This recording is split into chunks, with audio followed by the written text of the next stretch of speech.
Good morning. Happy Monday.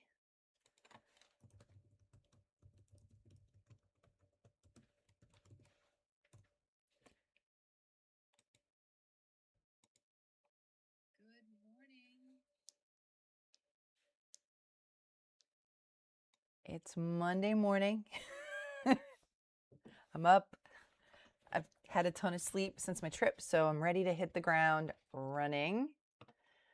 All right, let's take a look at some things popping up already.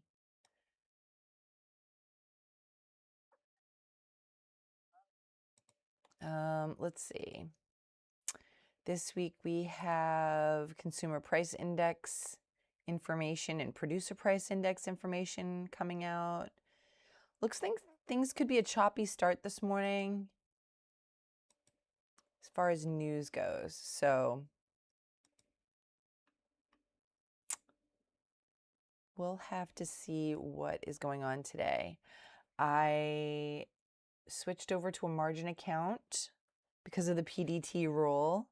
So I was able to reduce the amount of money in my trading account because I won't need nearly as much money in there to cover, before I was trading with a cash account. Now I'm trading with a margin account. I won't be using leverage though. I just want the funds to settle, or they don't settle immediately, but you know what I mean. I wanted to have access to the funds immediately. So, let's see. I did some analyzing yesterday. I tried back testing, very helpful. All right, IPFX. Let's see. IPFX. What is going on with that? Oh, that's kind of out of my price range. $27. A little bit high for me. Huge spread. All right, so I'm going to take that off the list. All right, so let me go down the list of things that were on the scanner. GMHS.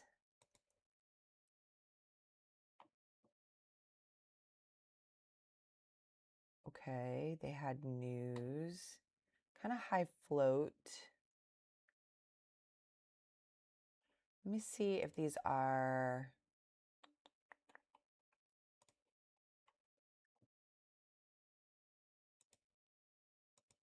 These are all hard to borrow. Okay. Oh, good morning, Spidey. Hey, James. Hey, guys. Just kind of, first trading day back home. Just kind of getting into it. So this week's goal is I am watching candlestick lengths and shapes. That's my goal for this week. All right. Let's see.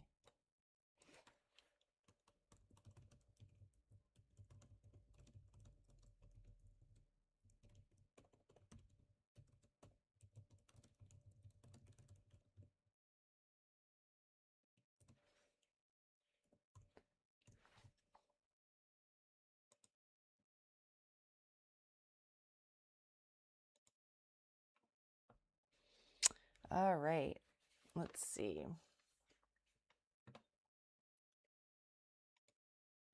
TNGX. Wow, a lot's popping up though. TNGX. Oh, again, that's really pricey for me and high float. So I'm going to take that off. All right. So let's see. NEXR. I think I've traded that before. No news. Huh. Low float. STI. That's above my price range now. I traded that last week. SUNE. The relative volume is still really low. And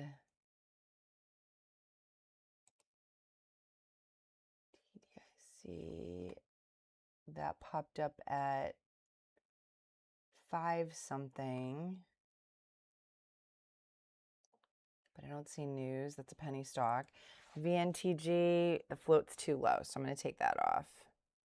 I mean, not the float, the total volume. It's only like 1,800 shares. Nothing's really happening with that, so there won't be any movement on that. Interesting. Okay, NEXR.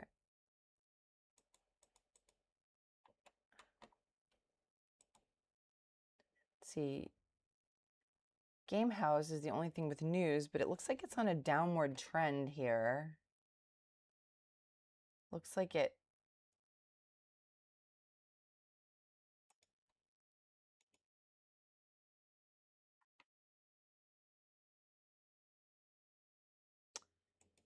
Okay.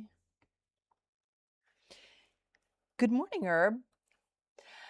So I'm going to be, super patient. I did some, I guess it's called back testing yesterday of my worst trades last week, and I retraded them using this on-demand feature that's on Thinkorswim. This on-demand feature, I guess you can't use it the same day. Like if I trade something today, I can't back test it before my recap, but like I can back test tomorrow any trades from today. So I went and I retraded some of my worst trades from last week, and that was extremely helpful.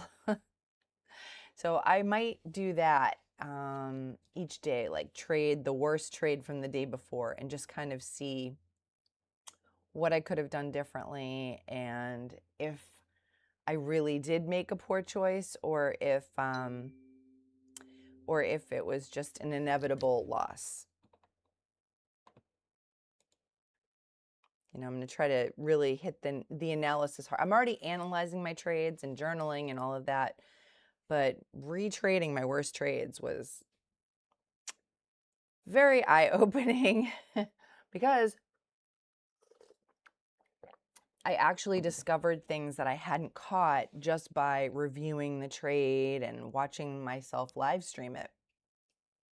Retrading things was very helpful. All right, so let's see.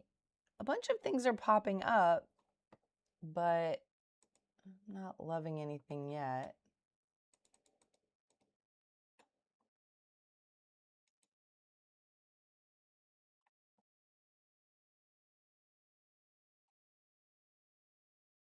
Sunation to merge with Suniva, forming combined company with implied value. Okay, so this is a merger. SUNE. We've got a high of 270. And okay. Look at this. There's a window up to 346. However, there's a level here of potential resistance, I think. And this is support. So we'll see if this pops up. The relative volume is still really low, but the total volume is 12 million. Only 4 million in shares outstanding. So that's pretty good. Got,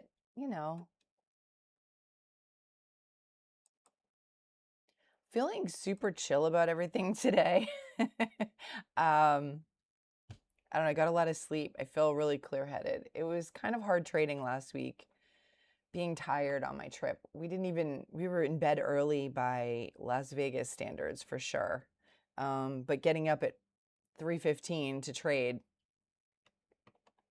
For those of you on the West Coast of the United States, I tip my hat to you because you must have to get to bed really early to do that on a sustained basis. All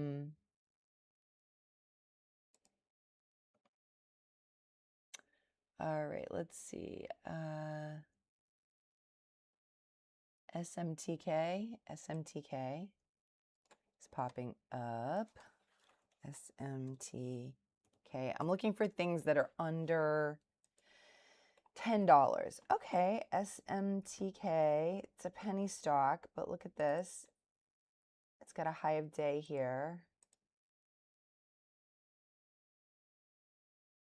So window back to 93 cents and then another window back to 121. So I'm really focusing on candlestick shapes and the lengths. That kind of got me last week. So I'm really dialing in on that. All right.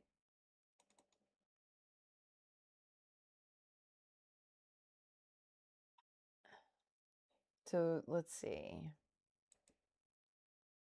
See if there's any news.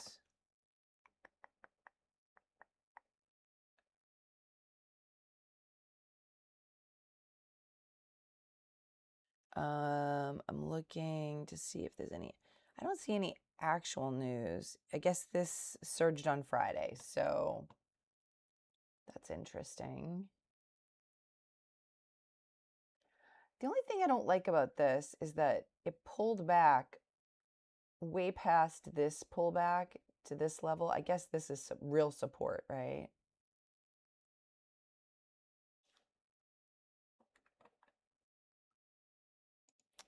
Let's see what else. I'm looking for a lower float. FOFO. Let me see what that is. FOFO.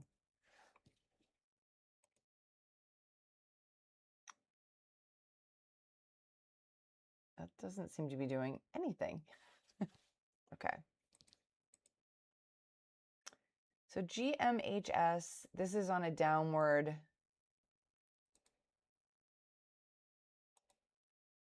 trend here.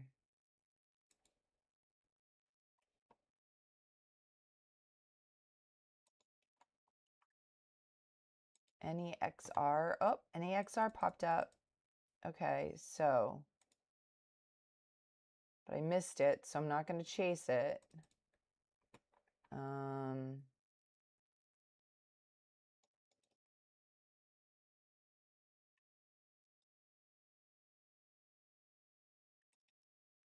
5-day. It's popping back above high of day.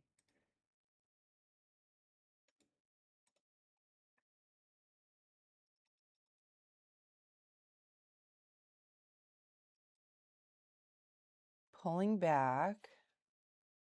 Let's see. Really low float.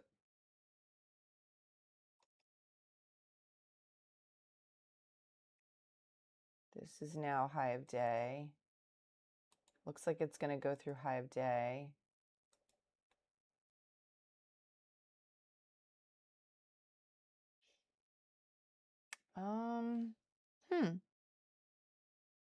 Hey, Wayne.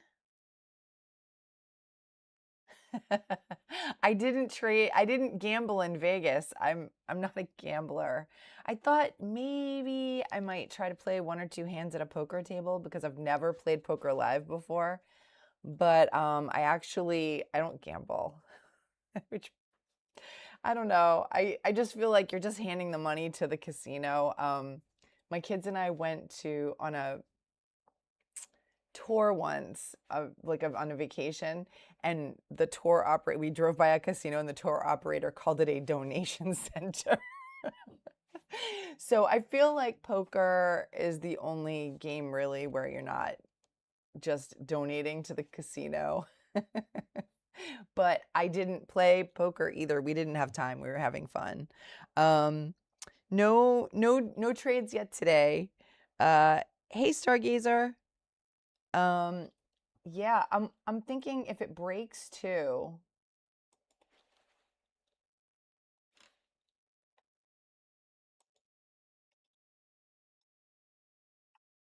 which it did.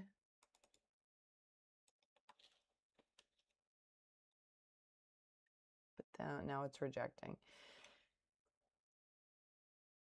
Interesting. Pulling back.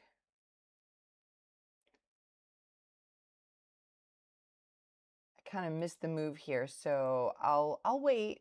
I'll wait patiently to see if something else pops up.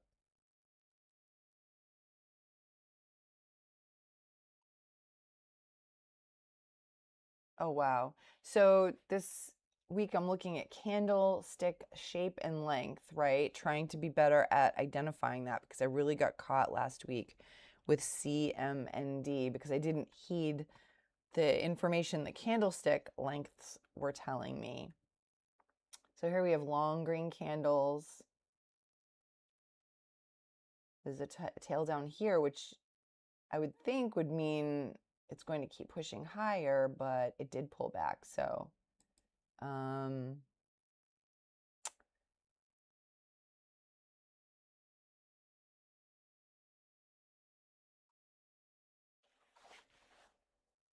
it's pulling back more than 50% of the leg of the move. I'm going to wait and see if it breaks high of day again.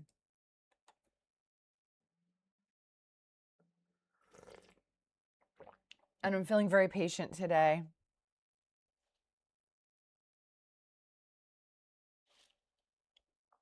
I guess. Hey, Recycle with Chad. Wow, we've got like a nice little community here. I'm seeing people over and over. I love it. Yay. This is so great.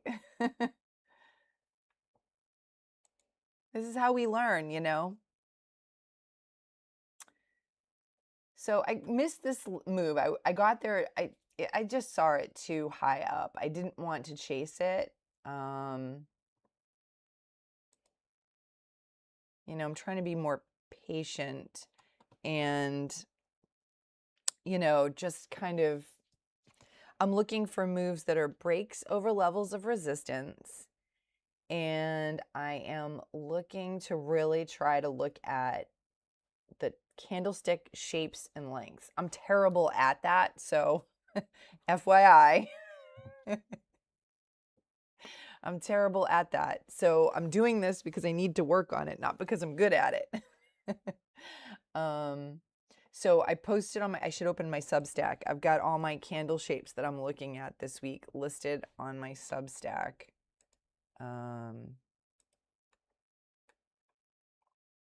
Okay. Let's see if I can identify. Wow, it dropped all the way back to support. Okay. Have I checked out the what, Spidey? Yeah, I haven't had I'm sorry. Did almost nothing yesterday except backtest a few stocks. I've been traveling, but I do have it in my notebook. You know, eventually I'll get to things. It's just it may not be right away. You know what I mean?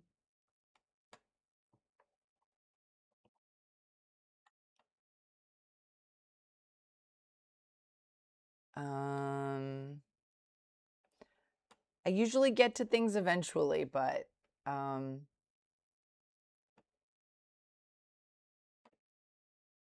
you know, I was traveling and I have other commitments.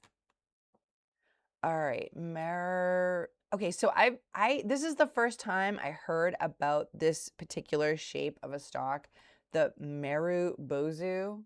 I didn't know there was a name for it, but it's a candlestick without wicks. But this one does have a small wick here. So this would be long-bodied, maybe. I'm looking at my list. I'll show you guys what. So this is from my Substack. These are the shapes I'm trying to identify this week. I'm trying to improve on candlestick shape and length. So here, let's see, this one here is a long-bodied candle. These are long-bodied candles, I think. I guess everything is subjective, right? No, I'm sure it would. I just have, you know, I promise, that's why I write it down. I get to everything eventually, you know? It's just, I get a lot of things to do. I'm a mom. I do other stuff too.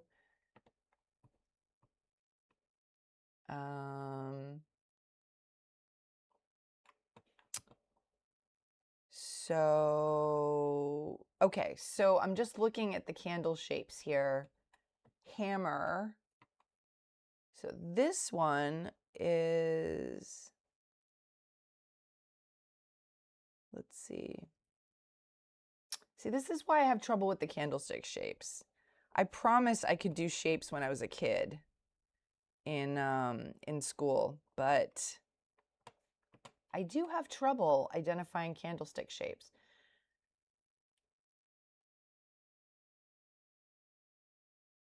So there's engulfing candles, inside bars. What's the difference between an inside bar and a harami? That I talked about in my article, but I can't even remember it. A small candle contained within the body of a prior candle, similar to an inside but body specific. Right, so if it's inside the body of the previous candle. All right, so now this was my previous level of resistance, and it looks like it's dipping below that level, or at least tapping that level. I'll see if it pops back up, but this doesn't have news, so I'm not super committed to it. SUNE looks like it's coming back up.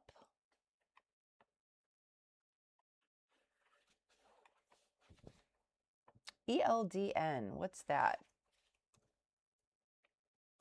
I'm going to be very patient today. I'm still really tired from traveling. It was fun though. It was really fun. We did we went to like a show, and we went to the fights, and we went to see live music. It was really fun. Hiking, we did hiking. That was one of my favorite things. All right, ELDN, it looks like that is extremely choppy, so I'm going to take that off. GMHS, I don't see anything here, so I'm going to take this off. And okay, so NEXR, it did tap that level of support and is coming back up. All right, so that's one to watch. SMTK.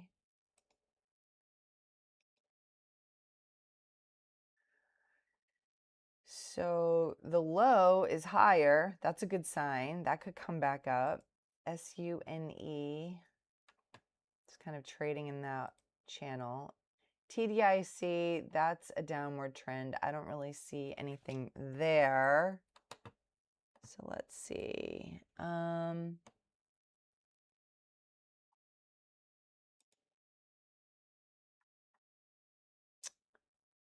Why? Oh, no, that's a penny stock. I'm trying to stick to things that are over $1. I will trade things that are penny stocks if they have really good price action, but QTEX. I know I traded that before. QTEX.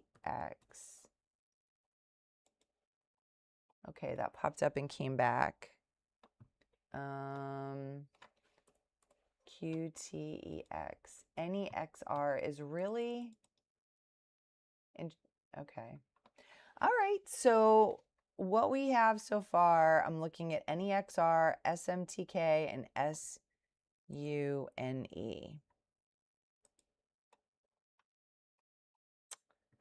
SUNE.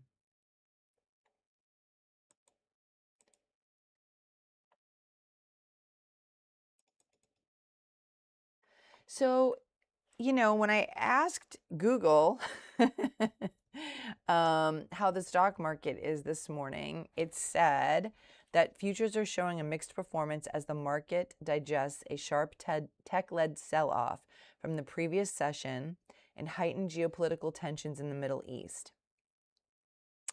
Although it sounds like so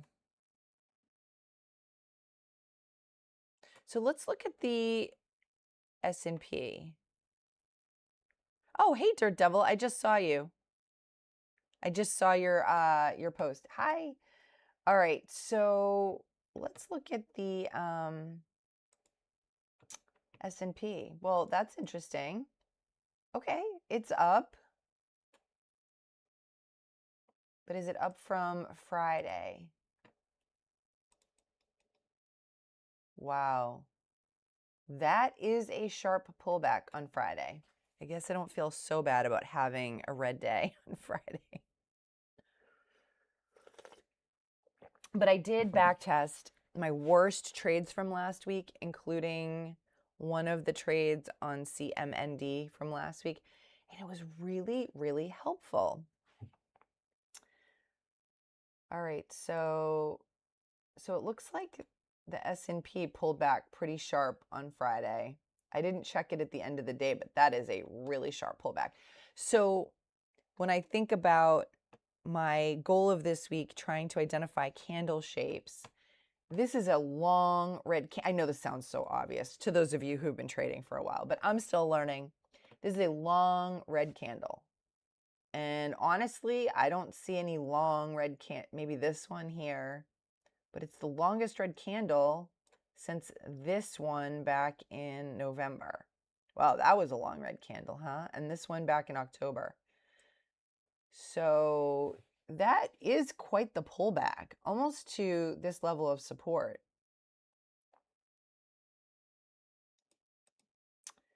So this it closed at 737 on Friday. Let's see, what are we at now? All right, so it's inching back up, but the high is 760. All right, so I mean, again, this may not directly impact the stocks that I'm trading today, but I do think it helps to have kind of, you know, like have my finger on the pulse of the market, right? The possibility of a rate cut this year is rapidly fading. That is definitely going to affect things. Also, I checked Forex Factory this morning. Consumer Price Index and Producer Price Index information is coming out this week. I don't think that's going to affect today, but it could affect this week. And then news, you know, oil prices, I guess, went up a little bit. So, oh yeah, okay, Dirt Devil, I did too, but I did it Friday afternoon because I knew I wasn't going to keep trading. Or Friday after, yeah, because I knew I was like, all right, we have plans. We were still in Vegas. I'm like, I'm not going to trade for the rest of the day. So I did it on Friday. And so now I am trading in a margin account. So I was able to really like cut my account size in half and put that money to other use. You know, and optimize my resources. So, however, I'm not planning on using leverage. That just makes me too nervous. So I'm just still going to just trade up to, for a single trade, I'm not going to trade more than what I have available in my cash balance.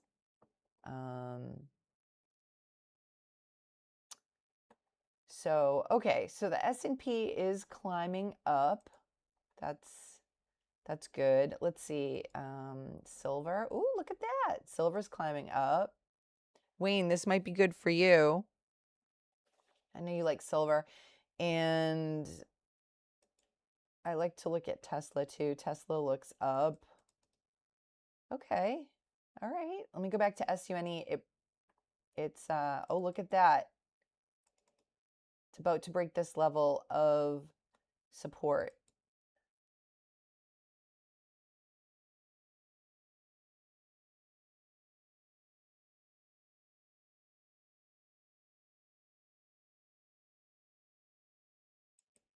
Okay.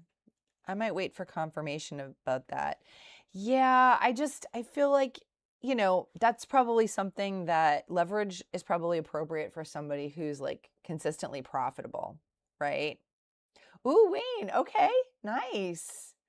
So you got in on silver. Yeah, this looks like a great day to get in on silver for sure. I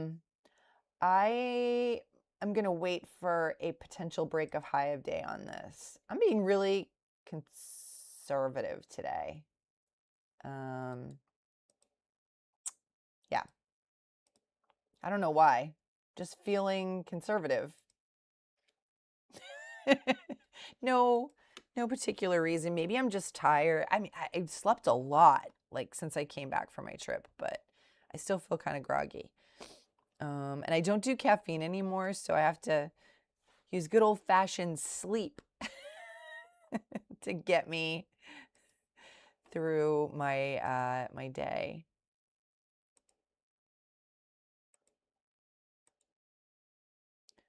Let's Let's see, just checking some news here. So yeah, I don't know, I'm just feeling kind of conservative today as far as trading. Don't know why, just feeling that. So,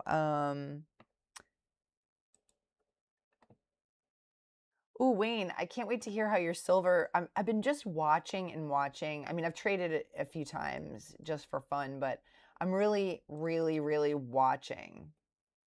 Just trying to get the lay of the land on silver because I really want to trade precious metals more consistently. But all right, SUNE, it broke this level of support and levels of support and resistance. I'm trying to trade breaks of levels of resistance, but I think on this one I would maybe go for high of day because I feel like this, I don't know, I feel like this is a more right here. This might really be 250. This is 250. So I kind of want to see it break 250. There we go.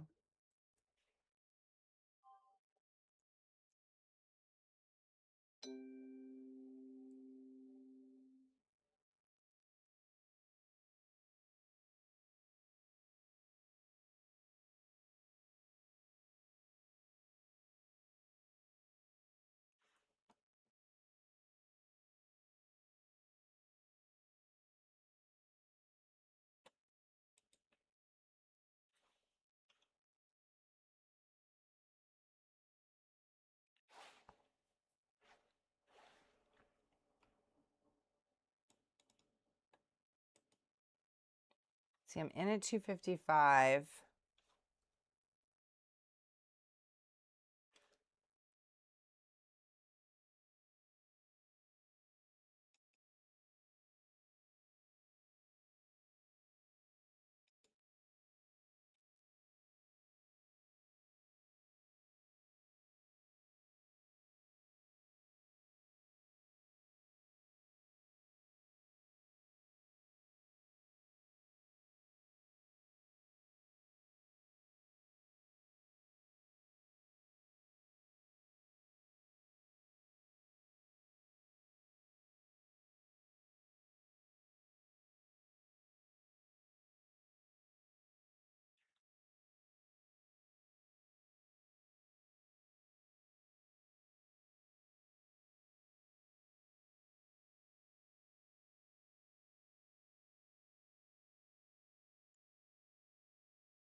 Hmm, 243, 240. It's really not struggling at 240, 242, 241. I'm looking at the tape, the level 2. Ugh.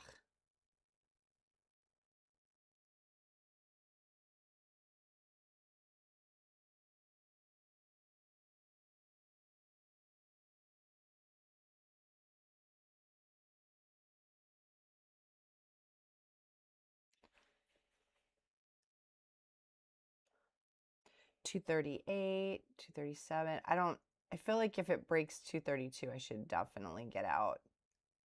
But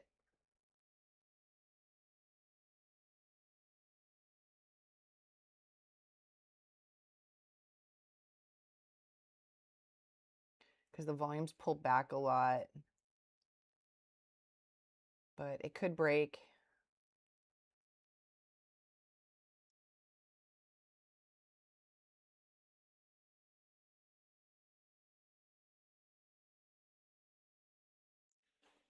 There's almost like almost reminds me of a flat top breakout because the volume's pulled back, but it hasn't really gone, the price hasn't gone below, it might be going below 232. I'm out. Oh, it didn't catch my order.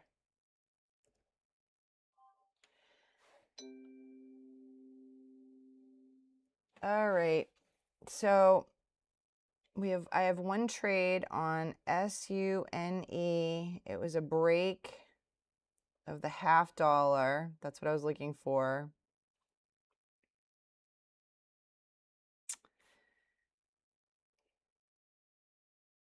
Tried to get out at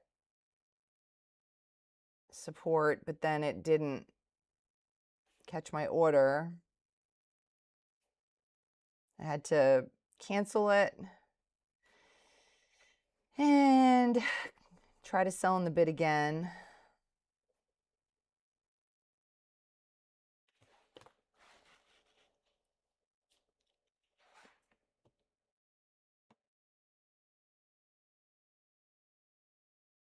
I'm glad I got out when I did. I am glad I got out when I did. And now that I'm thinking about candlestick shape, I think these topping tails should have been the sign that there was a reversal coming.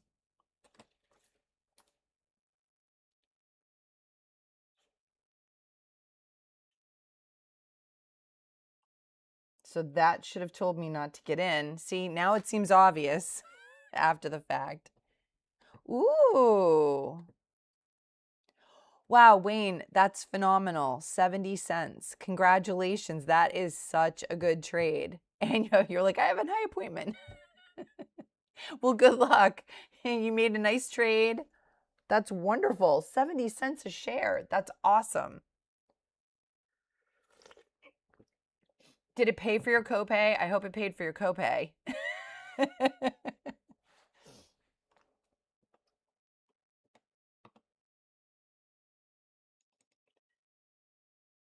So these topping tails, I think, should have told me not to take that trade. So, well, it would have been nice if I had recognized that before I got in, but at least I'm recognizing it. So that, I think, should have told me no. So, gonna import my trade to TraderView. Or trades, what is it? Trades Viz, that's what I'm using. Trades Viz. And let's see, import. Make sure I'm in the right account, not my Roth. All right, and all right.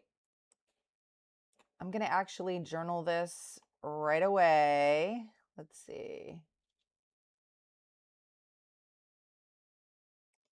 Today. Ugh. All right, so let me look at my trades. Still getting to know this program, but all right, so I'm gonna put in, it was a break of the $0.50. That was my setup. Okay, so I should have seen the topping tails on the candles approaching the break of the $0.50. That should have cautioned me not to get in. I tried to sell at support. It didn't catch my order. I canceled and sold on the bid. Okay, this is just so I can remember what I did so that when I do my recap later. So I've got my tag and I've got my notes. Okay, so honestly, stinks to be red already, but I wish I had caught that before I got into the trade. However, I'm glad I'm noticing it now, right? And making mistakes is part of learning. As Teddy Roosevelt said, the only man who never, I have this on my quote board, the only man who never makes mistakes is the one who never does anything. So, You got to take a risk. Can't win without taking a trade, so keeping it positive.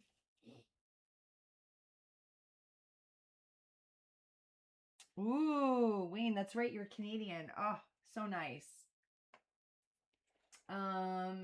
Let's see. So I was thinking, Stargazer, good question. I was thinking to get in at a break over the $0.50, thinking I would go for high of day. It broke the $0.50. I got in and it rejected. I gave it a chance to work, but I got out. I was thinking this level here was acting like support. And if it broke that level, I was going to get out, which is what I did, except that it didn't catch my order right away. So I had to cancel my order to sell in the bid and then click sell in the bid again. So I got out at 30 cents a share, which is a lot lower than I really wanted to get out. So let's see. So that was SUNE at negative, what was I?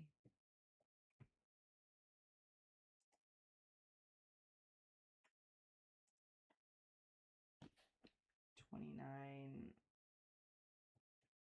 a share. Yeah, that was my rationale. But what I should have seen, oh man, and it broke high of day. Okay. I should have seen, and look at this. It came down to this level and then popped back up and broke $3. So now it's at 316.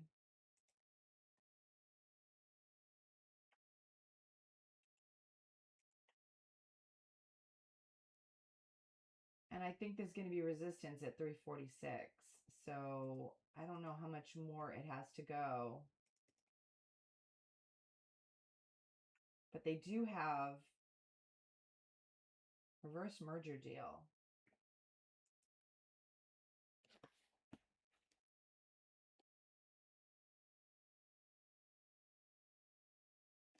And again, it's got these topping tails, so that might signal a reversal again.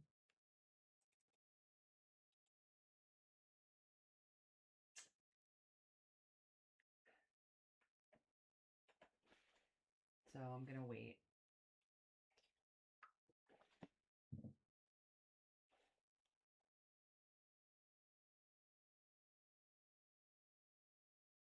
Let's see, is ELAB popping up?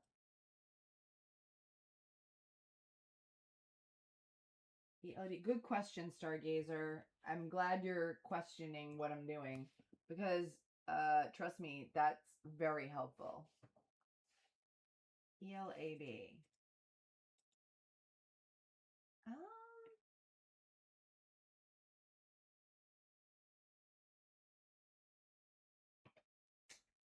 don't know. This doesn't look good to me. You know, when I think about my goal this week of candlestick shapes and stuff like that, there's a lot of topping tails. I don't know. This doesn't look great to me. I mean, it might break, but I could be wrong. I could be dead wrong because I'm new. I don't know what I'm doing, but this doesn't look great to me.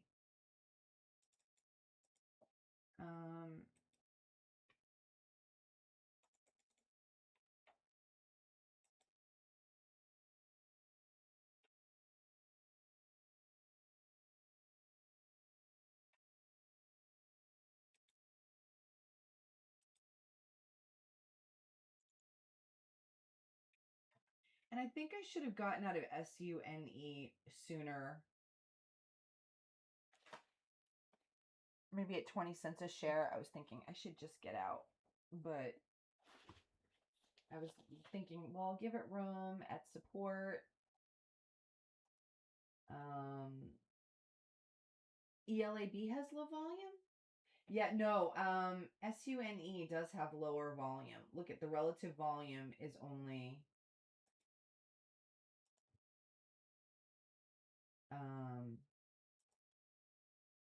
0.2 times the 50-day average. So it has low relative volume. ELAB has only 2 million shares in volume. But I think, oh, here we go. Break of high of day.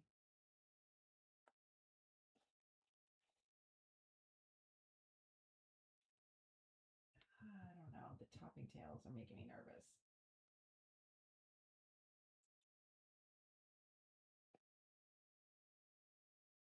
Yeah, ELAB, same here. You can hardly hear me, huh? Oh, sorry. Can you hear me now? Sorry, I took my blazer off and I still had you can hardly hear me. I wonder why. Let's see.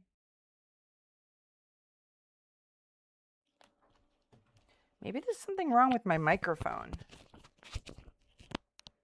How's this? Is this better? Hardly. Okay. So, thank you. Thank you for letting me know. I took off my blazer and it was on my blazer.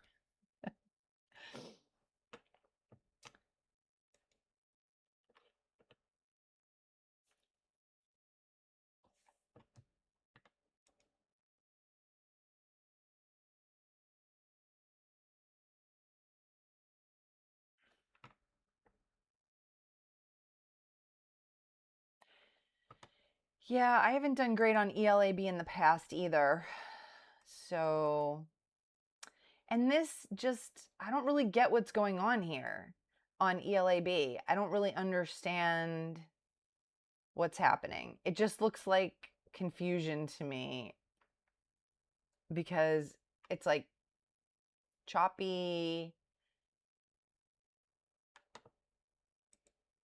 NEXR that just popped up and then I missed that move. So SMTK.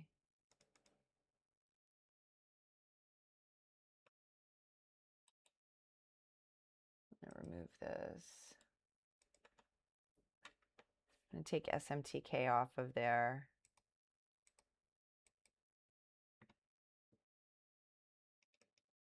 The thing is with SUNE, I don't know if, because it has this window back to 346.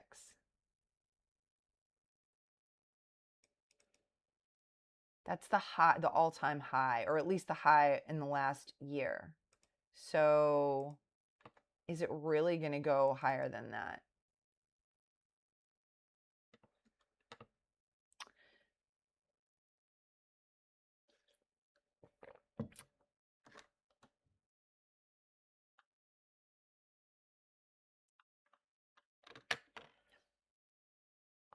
All right, so, oh, interesting. Okay, so this is my first time actually trading with a margin account.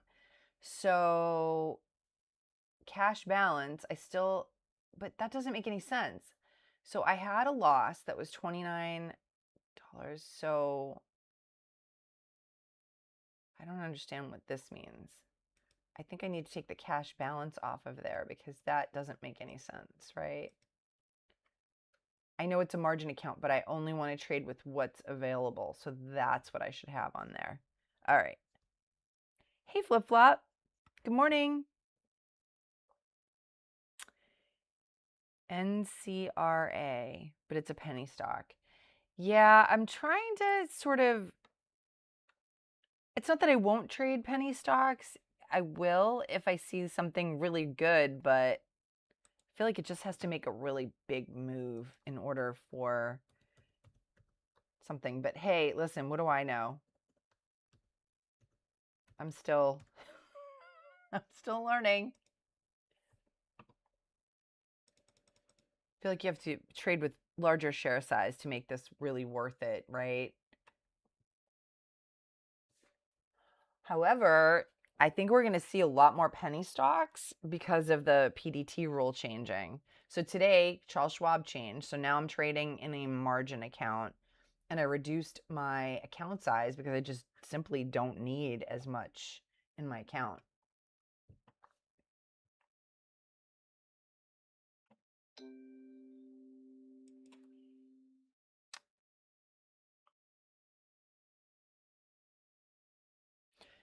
All right.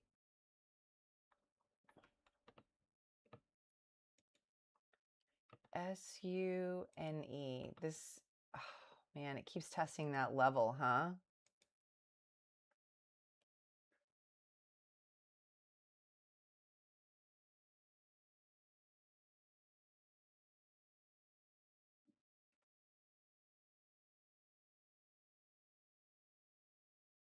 But I have the same issue with this one where I went for the break over 250 and it had topping tails. It's the same thing here, right? Ugh. But then it did eventually break. Of course, this is a good candle here.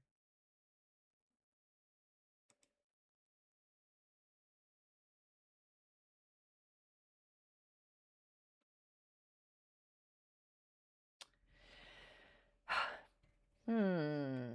Mm-mm-mm.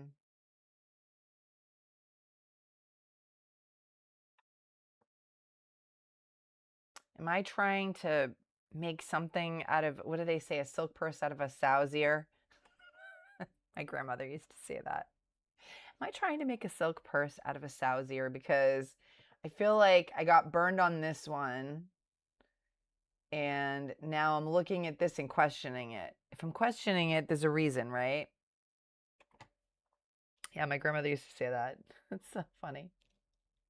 My grandmother was an older grandmother because she had my mother very late in life. So my grandmother was born in 1898. So she, you know, had very like Victorian, morals and sayings. All right. Oh, I think it's like there's clearly resistance at this level, but I don't want to get burned again.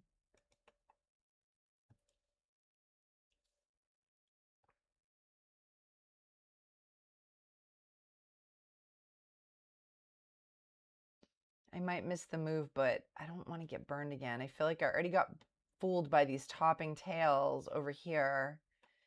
And now I'm seeing them over here.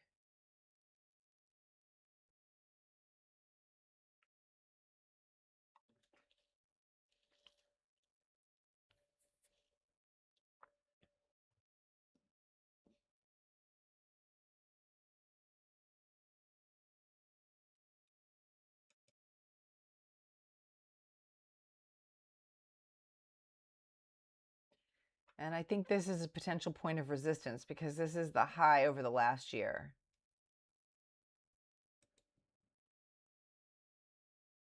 So maybe if it breaks 350, I'll get back in.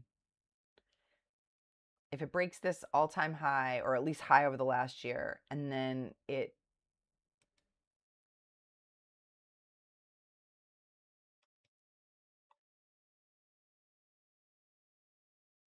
look at that, it just tapped that level. Interesting.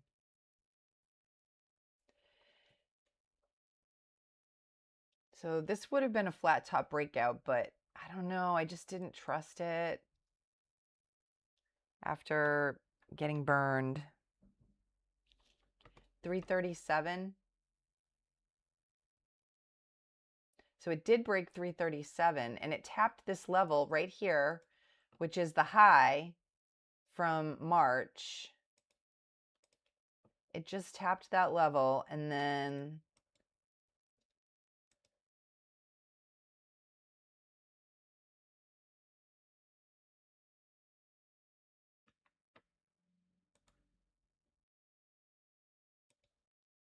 you're waiting for a break of 320. As my broker say, woulda, coulda, shoulda. Yeah, right? So did you get in, Stargazer?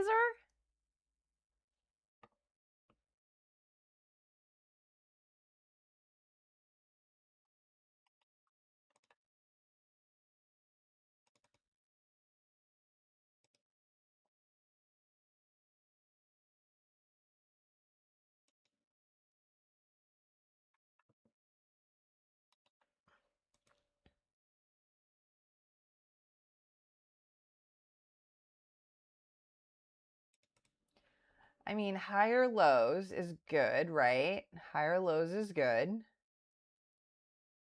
But now it's pulling back again. I would probably say this is support for this whole move here. But I don't know. Ooh, 12 cents. That's great. So if you got in after 320, you must have pulled 12 cents out here somewhere. That's great.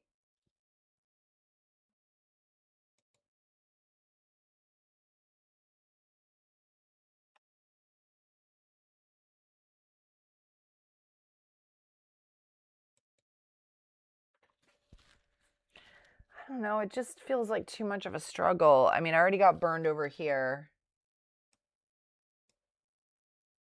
It feels like a struggle. But if it breaks 350, I might get in. But this is the all-time high over the last year. So I feel like that's resistance right there.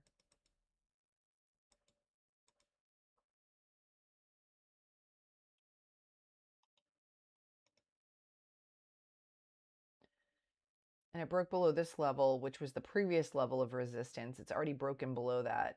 And now we have a big red candle. See?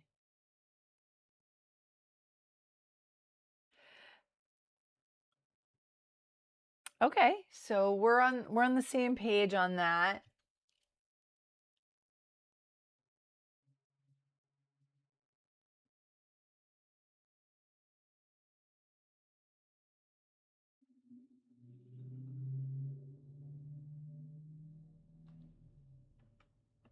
I feel like it should be easier though.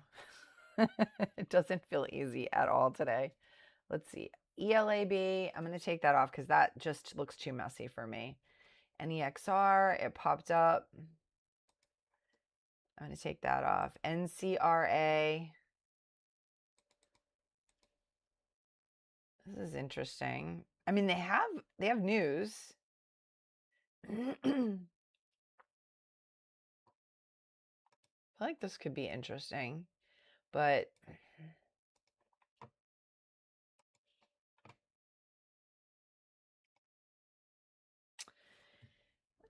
so that's weird. Where did my trade go?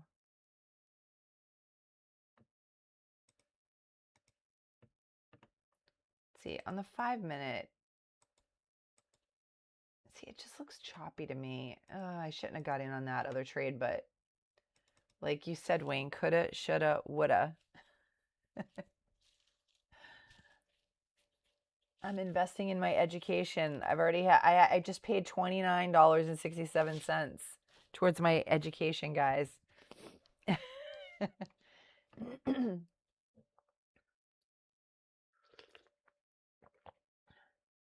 Yeah.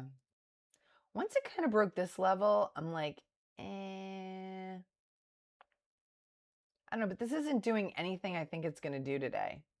I mean, it is. I thought, oh, if it breaks 250 and then it rejected and then it popped back up over 250. So it tested it, rejected, and then tested again.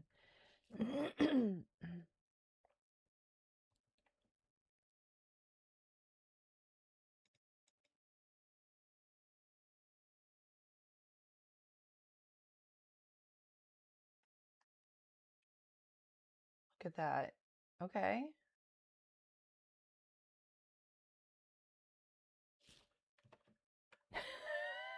My education as a payment plan. Yeah.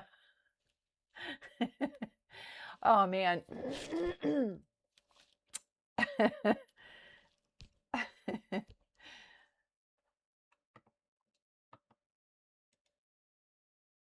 All right, so now I'm really focusing on candle length and shape this week. That is my goal because I missed a signal last week with candle length. And so, and I'm going to be honest, I've been saying it all along. I'm terrible with the candle shapes. Terrible. So this is my opportunity to get better at it, right?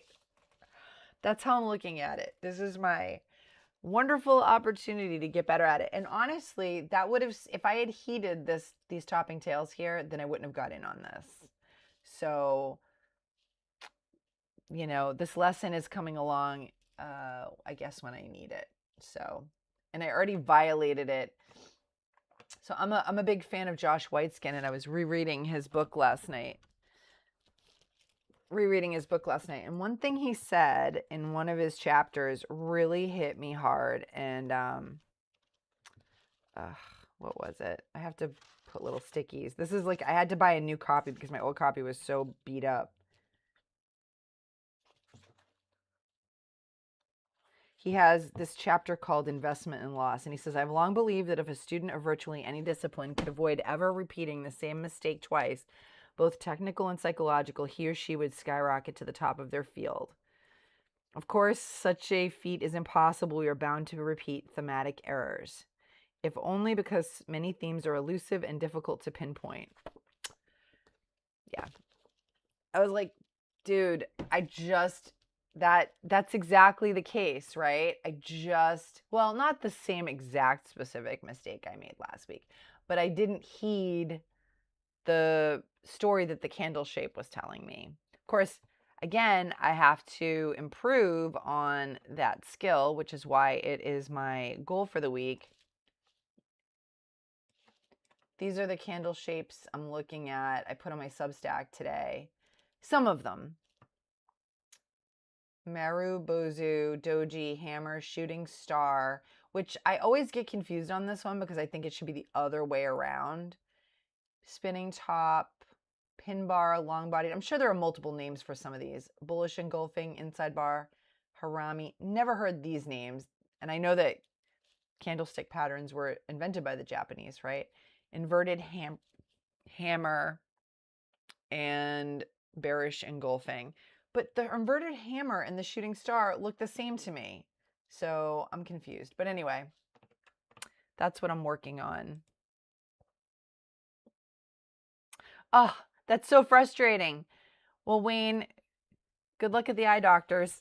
Eyes are very important, guys.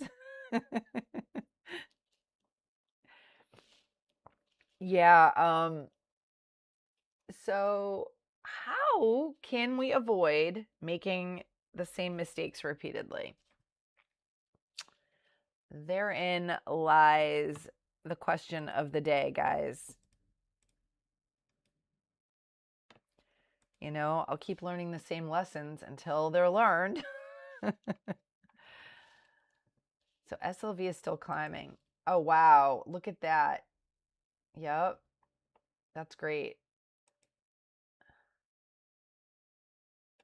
Tesla's up. The S&P is up. This is good. This is all good, guys. This is all good.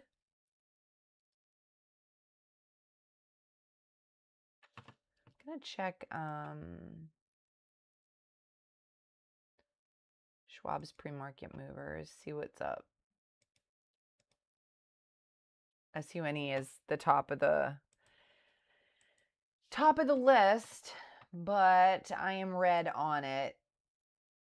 I don't know why it's not showing my trade here, but I got in for the break at 250 and it rejected and I got stopped out. So I'm looking for a high of day over 350.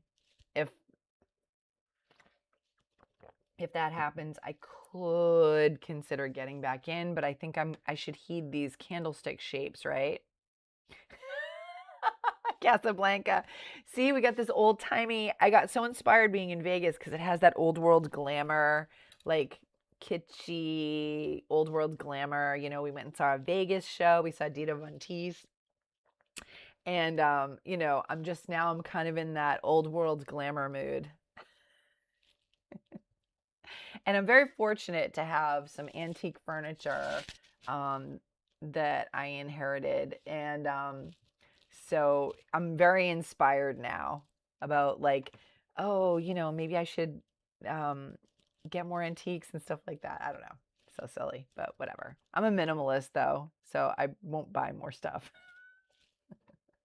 All right, off topic. So SUNE is the darling of the day, and I am red on it because of not heating candlestick shapes again.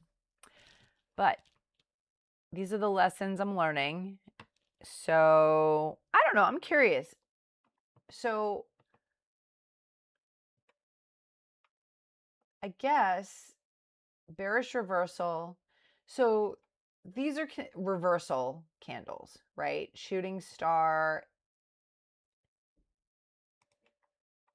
So here, this was actually this doji one. Let's see. This was actually more like spinning top, indecision. Okay. So this one where oh, now it's showing. Okay. So this one where I got in was a spinning top, which is supposed to show indecision. So that should have told me that it's not going up decisively, right? Oh yeah. Yeah, I've seen Ocean's 11. Oh wait, you mean like there's an original version? I'm not huge into old movies, but of course, Gentlemen Prefer Blondes is like so fun. There are some old movies that are just so fun. In New York, I mean, not New York, Las Vegas always inspires me. Every time I go, I'm like, I want to see old movies. I want to like, old world glamour, Um, so yeah, I think here, this had a topping tail.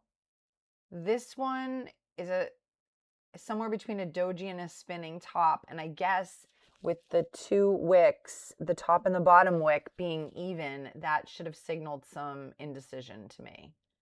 So I did not heed the story of the candlesticks here because I was looking for this break over 250, break over that whole $0.50. And I actually waited to see what would happen. But this candle really should have been the one to tell me, right?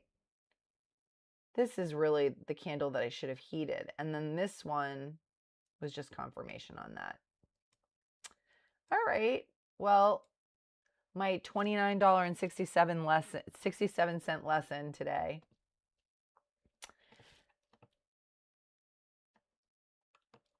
NEXR. Let's see. I know that popped up earlier, but I took it off my list for some reason.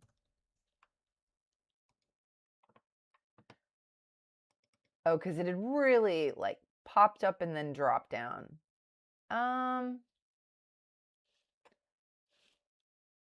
Let's see. You're thinking over 182?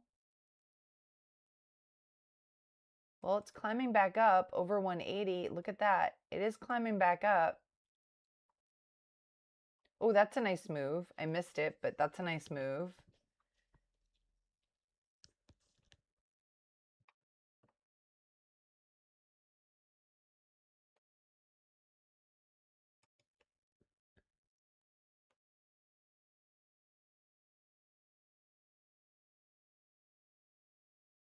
It's pulling back a little, popping back up. Oh, man, I missed it. Ah.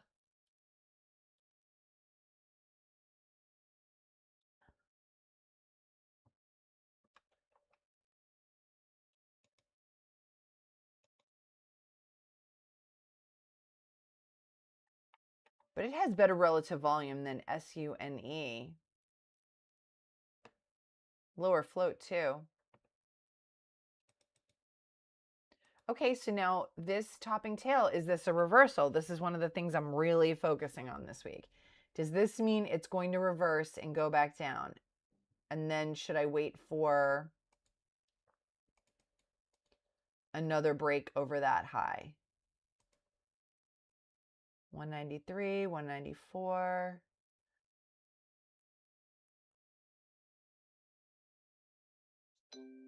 Maybe a break over 2.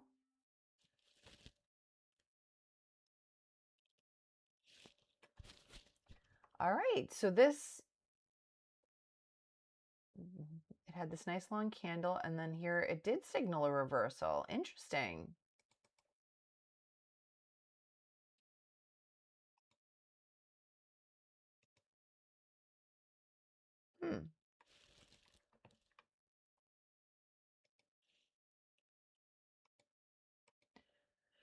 I'm going to take NCRA off my list because it's kind of trending back down.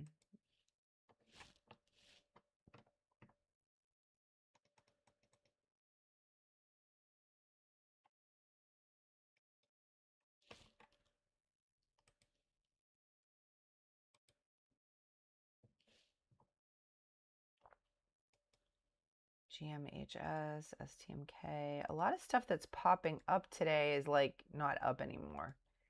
ABAT. Too high of a float. STTK.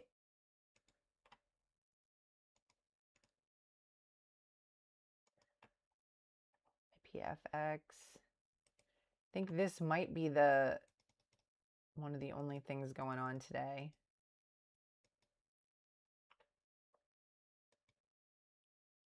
SUNE might be popping back up.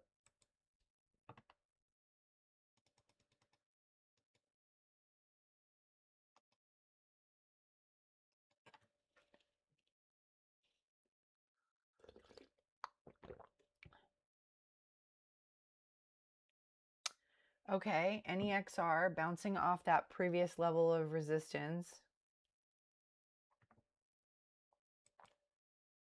Really trying to dial in on candle shapes today, guys. So here, this topping tail did signal a reversal. I have been admittedly bad at identifying candlestick shapes. So this is my opportunity to improve this skill.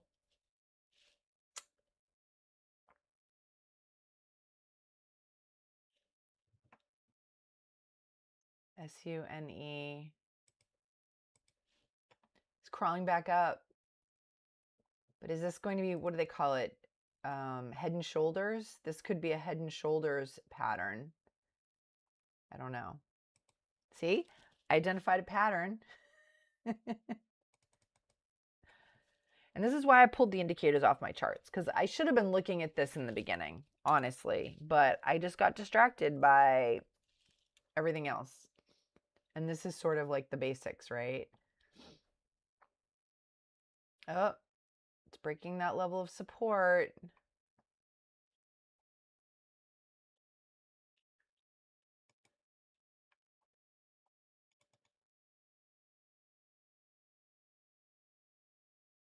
I don't know, there might not be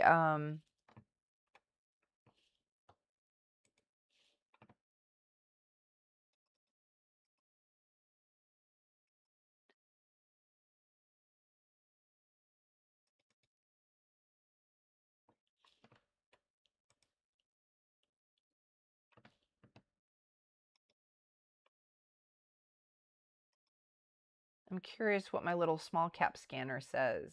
Let's see. It says SMTK and BGMS.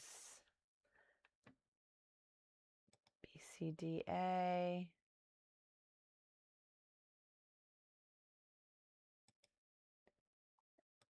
NOTV, RMSG. It's funny. It's like, you start trading long enough and you start seeing the same ticker symbols over and over. Okay, so NEXR broke this level of support.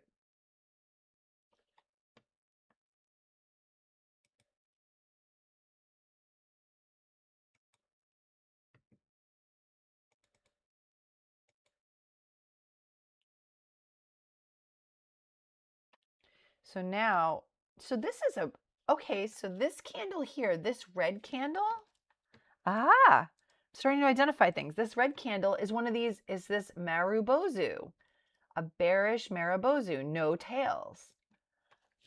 I identified one. Super excited. I identified a shape. I did it. CLIK.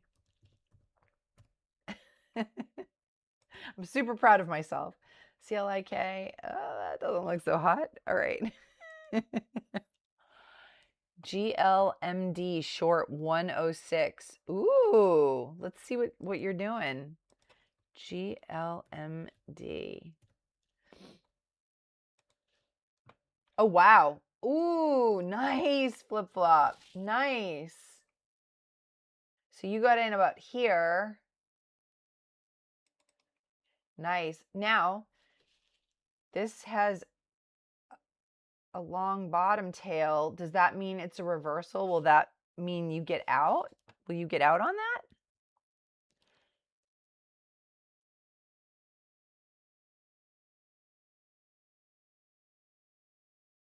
Okay.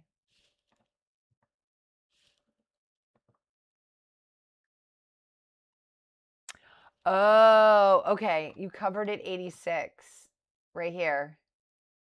Okay. Hey, 20 cents, 20 cents a share is good. But yeah, it sounds like you usually stay in your trades longer. So this, again, I'm just trying to practice my candlesticks, but this bottom tail might signal a reversal. What shape is that? I'm going to get good at this, guys. It's not a hammer. There are more shapes than this, of course, but I just figured I would get overwhelmed if I tried to learn too many shapes all at once. But maybe on Wednesday I'll add more shapes to my list. Okay, well, at least you got, yeah, 20% in 1 minute. Yep. That was fast, right? Look at that. Boom. Boom. I'm going to take CLIK off my list because I don't see anything happening there. Any XR.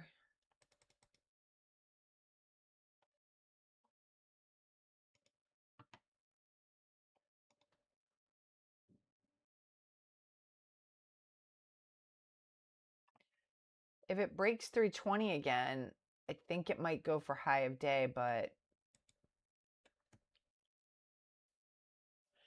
it's funny. It just tapped this level, and that is the high over here back in March. It's funny. Everyone's looking at the same charts. Oh, okay. Okay. You're like, if it runs up more, then you can try again.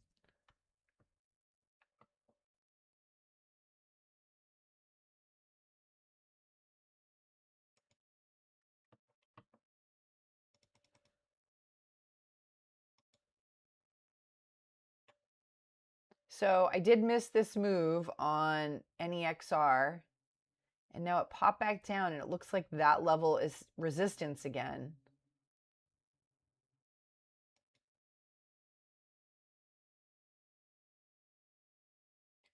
The lows are higher. We've got higher lows.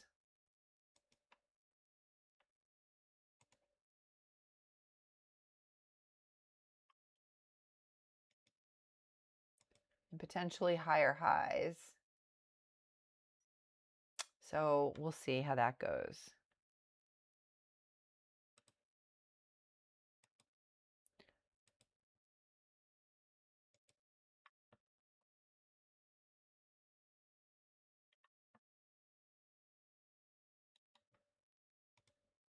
Yeah, it looks like it is running back up. Okay. NEXR.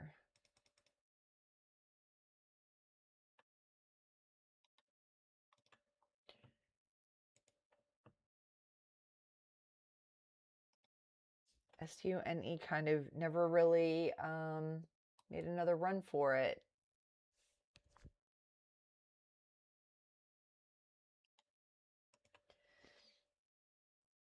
It's so crazy how it just tapped that level and then never really did anything.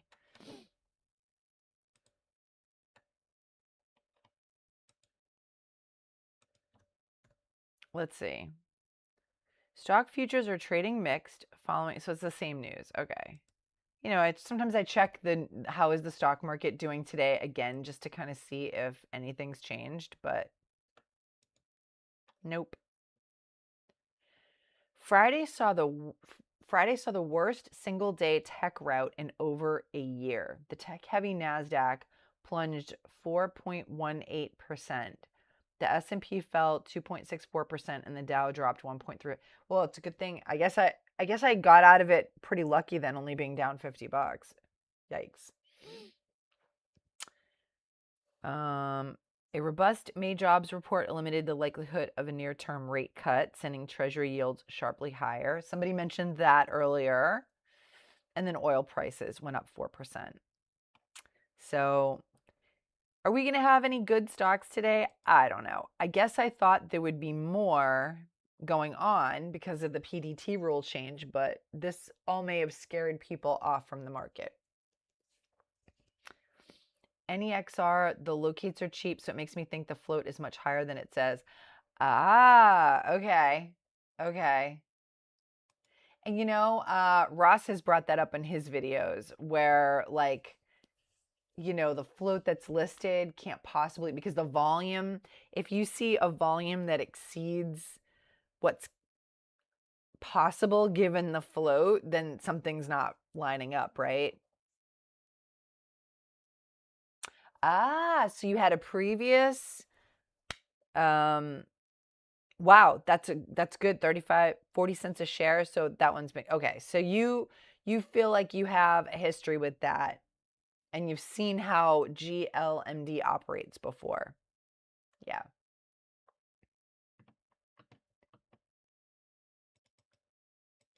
Okay, NEXR is going back up.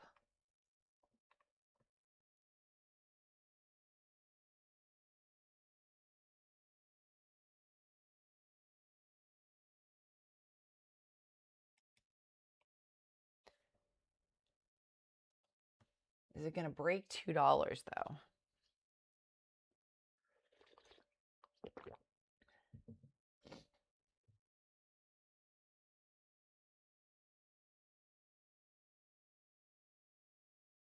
Yeah, that's one of the things that Ross said in one of his videos. He's talked about like how some stocks, there's no way the float can be that low based on the like volume that it's being traded, which makes sense.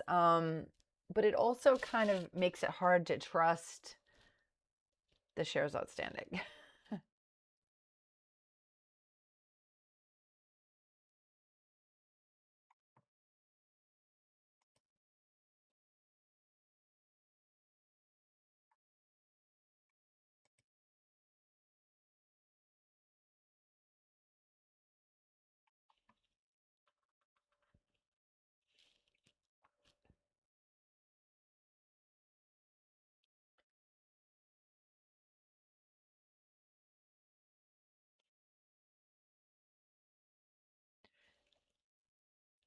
I mean, right now it's trending back up, but is it going to break 2 again? I don't know.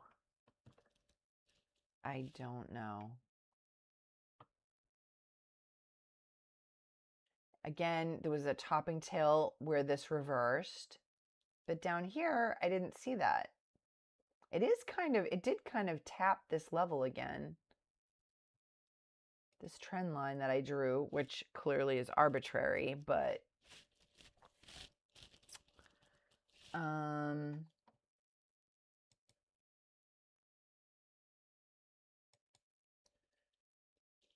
yeah, I'm just not seeing anything obvious today. Like the red trade that I got in SUNE, that was kind of a grind. I feel like I'm sort of reaching. It's not that I won't keep trading, but like, I don't know. I don't want to trade. I don't want to get deeper. I don't want another red trade. You know what I'm saying? Like, I want to get deeper into my little hole that I've already created this morning. So, you know what I might do? I might just reduce my share size. I had a red trade already. The market's not hot today. I'm going down to 50 shares. I know it's going to make it harder to dig myself out of my little $30 hole, but that way if I get another red trade, the damage won't be as bad.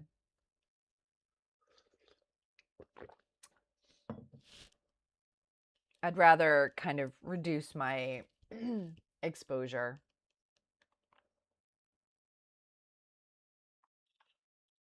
Because it doesn't seem like things are great today. Sleeping in can work out for the best.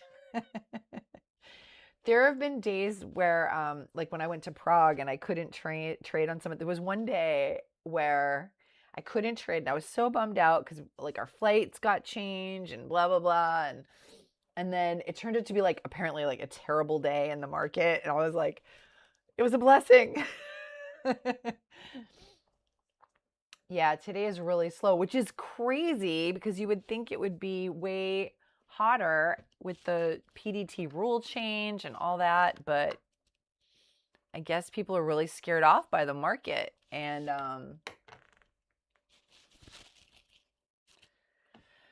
so we're just going to have to, I'm just going to have to buckle down, right?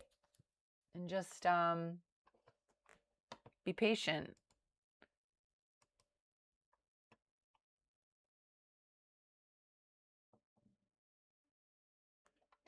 You know, this is kind of, I guess, the advantage because I know you put the time in every day, flip flop. This is the advantage to sitting here day in and day out, right? Because then you do catch it. You never know when it's going to get hot again. So I don't know. The support was trending up, but now this has popped down. Wow, GLMD never popped back up, so that might not be an opportunity for you. I'll take that off my list. SUNE is trending sideways in the channel.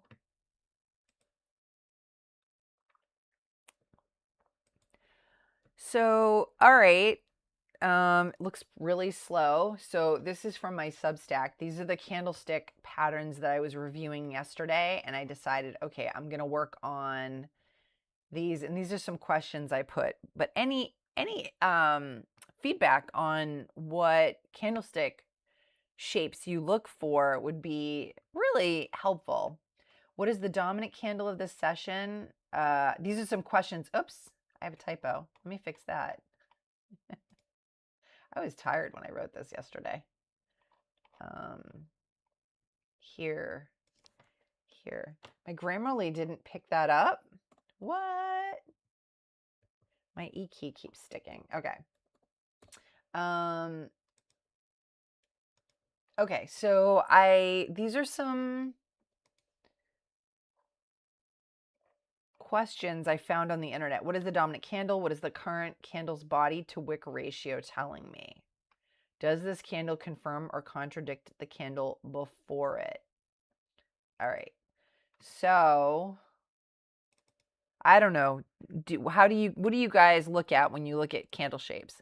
I always base my size on the quality of the trade. If I'm like, wow, that's a great buy or short, I'll hammer it. But if it's questionable, I reduce size. So every trade is always a different size for me. Oh, you're talking about the size of the trade. Okay.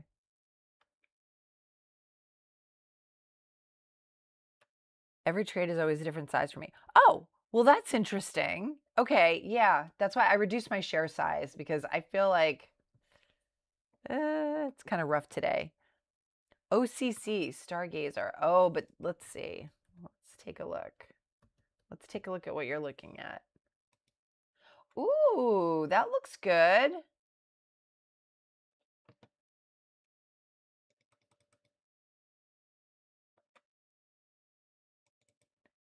Nice move up. We actually have some movement, but I would probably reduce my share size even more. Okay, so this is like above the high.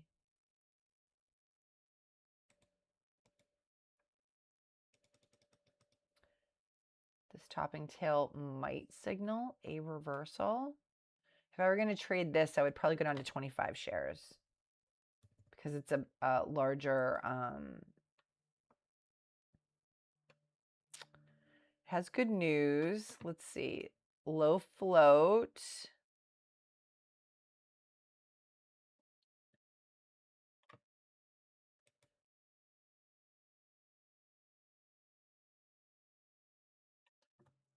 But I would,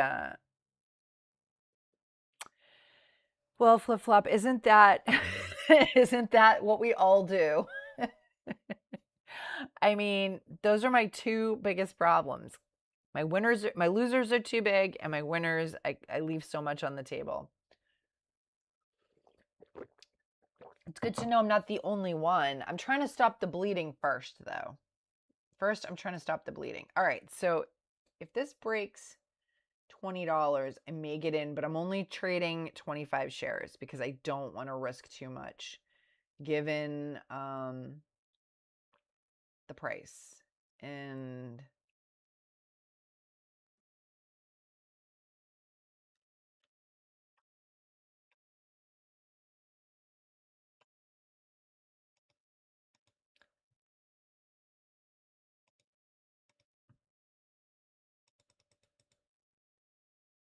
but this topping tail might have signaled reversal. So this right here is a shooting star, which is a buyers tried to push higher and got rejected hard. It's a bearish signal, especially at resistance.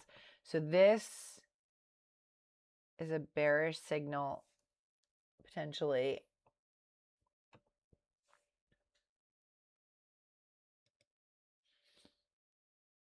I might be a little robotic about my analysis of candle shapes. I'm learning them. I've been terrible about learning them. This is the time to do it. I have to commit to it. All top, this is more like a little doji, right? And the ratio of the wick to bot, what is the ratio of the wick to the body? This is like 80-20, right? This is probably even, yeah. So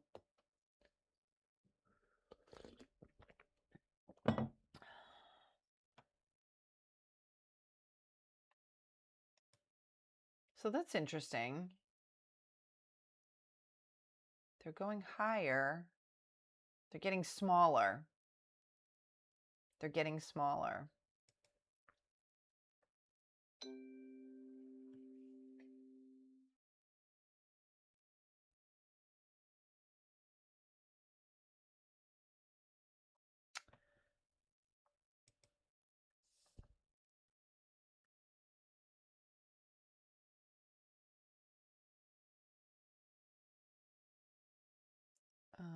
Looking at the level 2,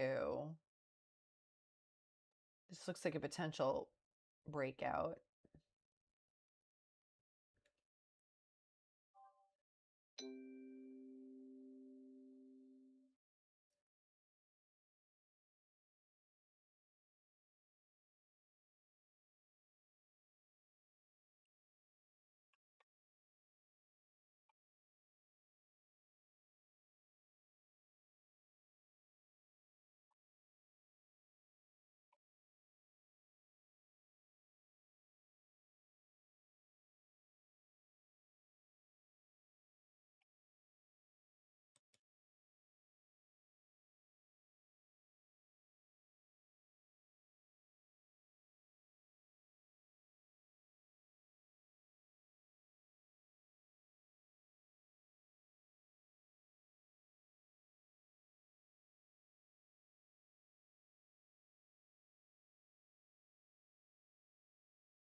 Boy, am I glad I reduced my share size on this.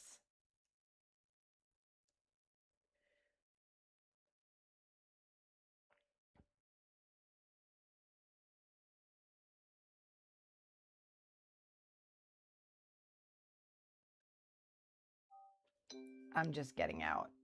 All right, so that was another ugly trade. If it breaks 20 again, I might get back in, but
all right. That was a big mess. All right, so and the topping tails should have told me. All right, so these allergies are killing me. Okay, so OCC, I did, I tried to do a break over whole dollar.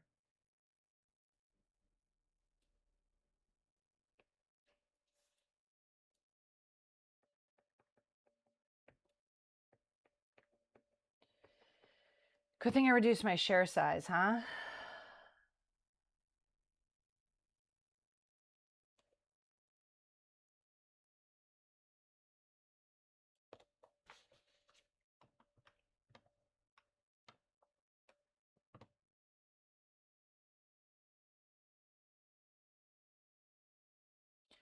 So the first trade,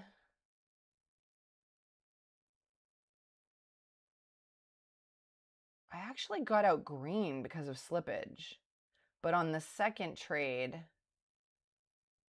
is that right? On the first trade, I actually got out green. 10 cents a share. And the second trade, I was red. But I was like, nah, I got to get out.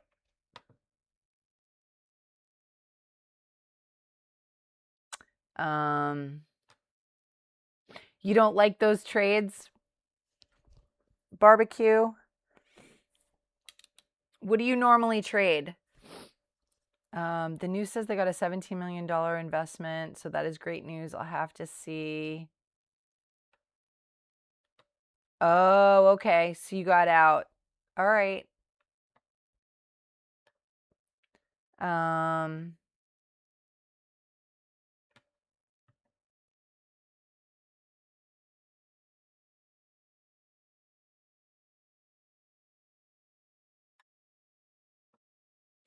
Okay. So I had the opposite experience, barbecue. Like I looked at my data from the last couple of months and I lost most of my money on pullbacks and dips. I was like, now today things are, oh my God, seriously, did it break out? Oh my God, are you kidding me? Are you kidding me? The pre-market percentage gain to show up on the list.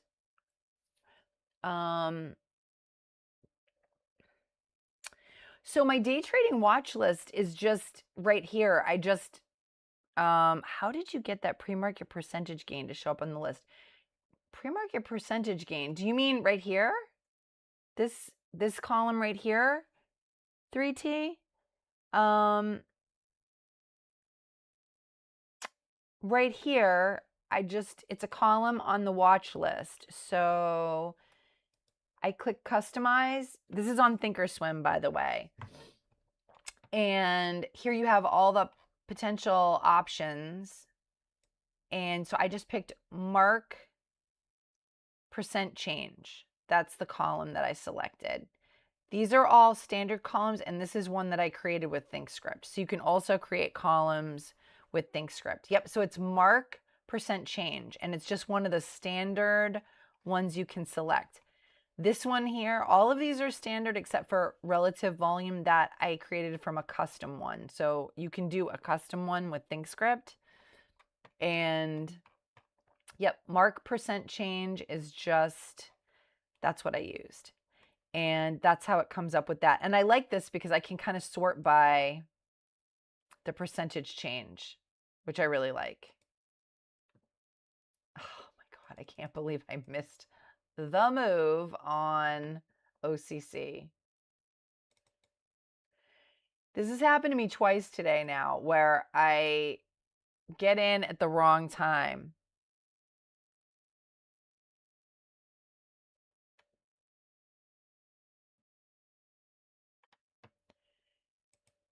But I should have known because of the topping tails. I just, this should have told me. That's definitely, this is why it's the lesson of the week, guys, because it's something I need to learn. And I need to heed those signs. I haven't been doing that. Let me get rid of this here. All right. You're welcome. You're welcome.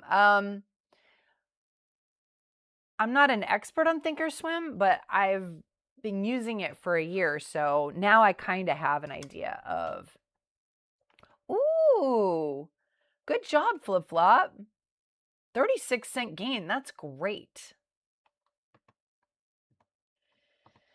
All right, NEXR, I'm feeling like this is blah. So I'm going to get rid of that one. SUNE also feels like it's, it broke this level of support.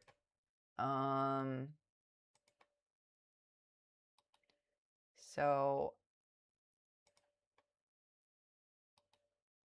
let's see, remove drawing.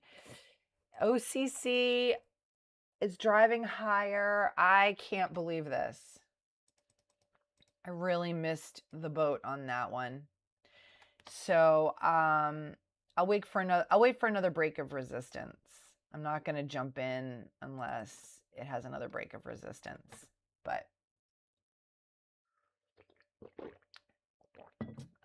that kills me.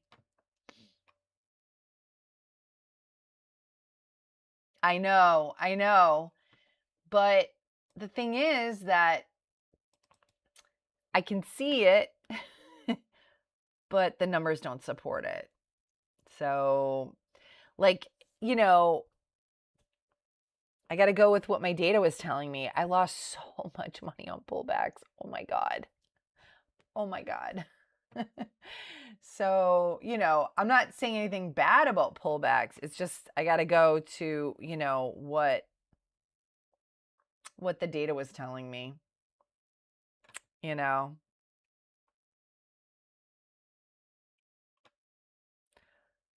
Look at you, Flip Flop. You're making bank today.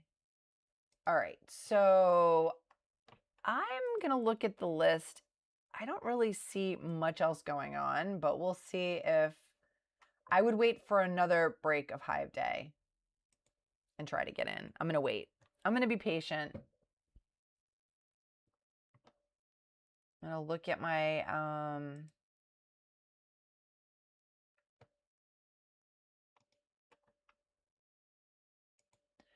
SUNE. I feel like that's kind of dead. Wow, a lot of stuff is dead today.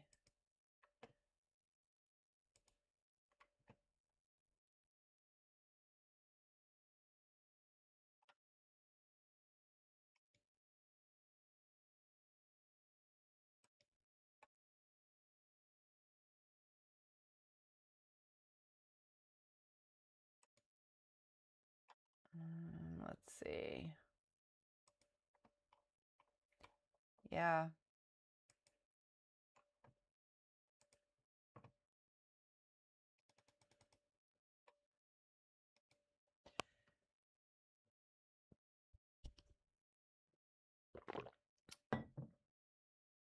Today is a bummer of a day, but honestly, I probably shouldn't have traded anything based on, like, when I go back and review these trades. All right. So now OCC broke this level. I'm not sure. That's interesting, though, because now it looks like it's trying to reverse. I don't know. I just feel like I can't see anything today. I'm gonna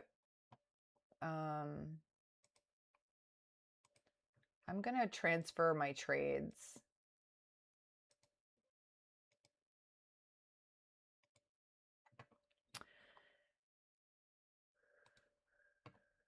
I'm gonna import file.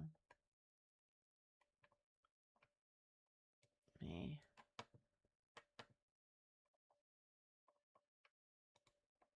Import my file. I'm going to tag these trades.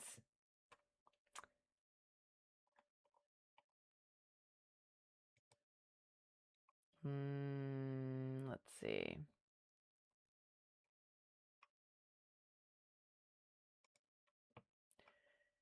So I've had 3 trades, 2 red trades, 1 green trade. Let's see. So OCC was a break of a whole dollar. I'm really not doing those very well today. And there were topping tails. And then I tried to get in again. Same thing. And more topping tails. That is definitely the lesson of the day.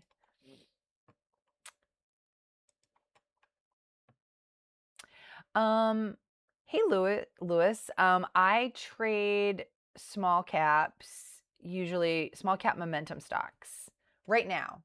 I might branch out, but for now, I'm trading small cap momentum stocks. Generally. I do trade other stuff, but for the live stream, it's generally small cap momentum stocks. What do you trade?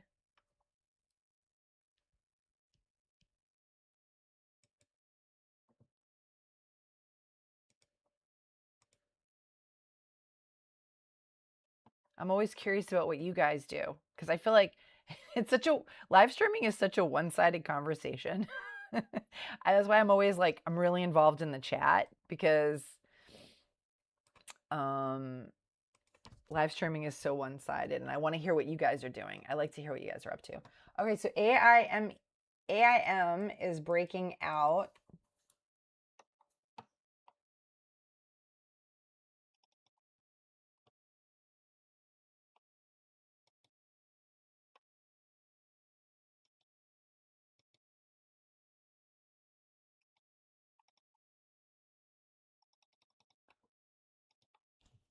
Does have good news.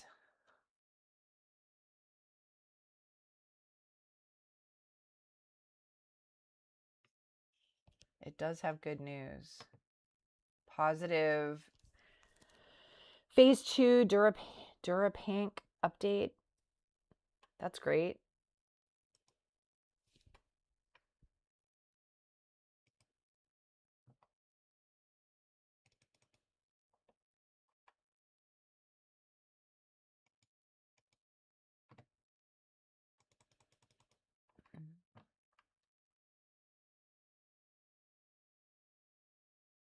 Let's see, what else do we have here? Yeah, the other stuff that I'm seeing run up. RSX. That popped down.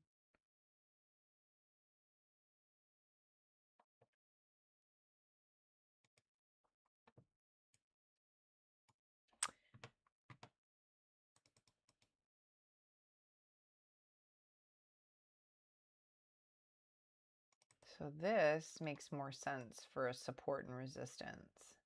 This pop-up is where, I don't know why it's not, it shows my trades sometimes and sometimes it doesn't. But anyway, this is where I created a bit of a mess in here.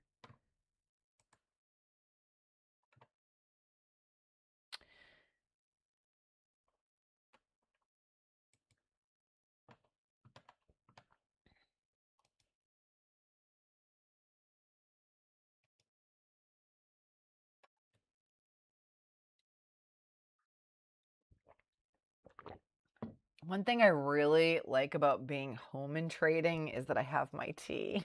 It was so hard to trade without my tea. And it's not even caffeinated, like, but just having my little routine, getting up so early in Vegas, it was like none of the Dunkin' Donuts in the hotel was not a 24-hour Dunks. And so I was having like a protein shake while I was trading. It was good. It was fine. All right. So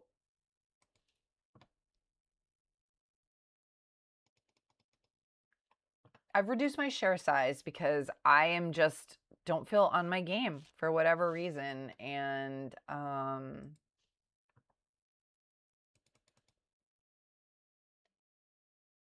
had two bigger red trades, one with smaller share size. And so I'm just going to be conservative until I get a little bit of, get my feet under me today. Because I'm in the hole now. I'm down, what is it? Let's see.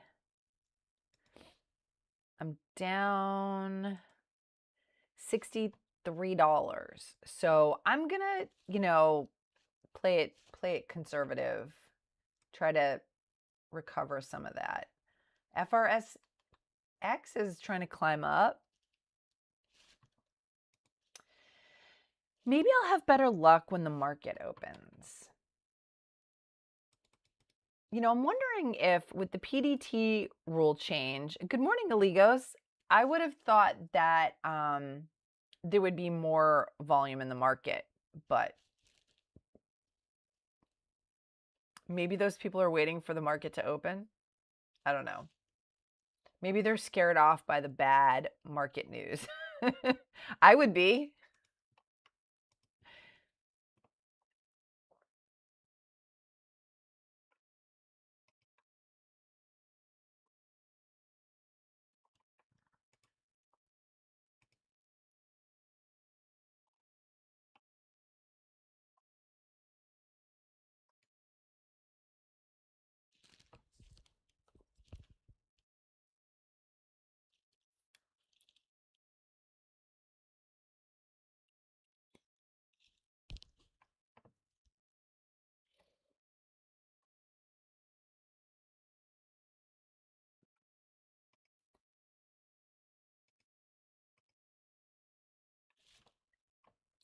Today might be just sitting in my red day.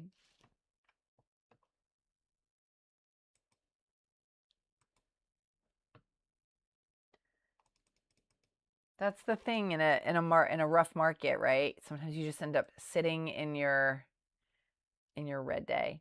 Yeah, that's true. I mean, sometimes there is news at 9 a.m. There could be news. And when the market opens, there might be more activity. And like there are definitely days where I'm red during pre-market, but I flip to green later on in the day. So I'm not going to stress about it.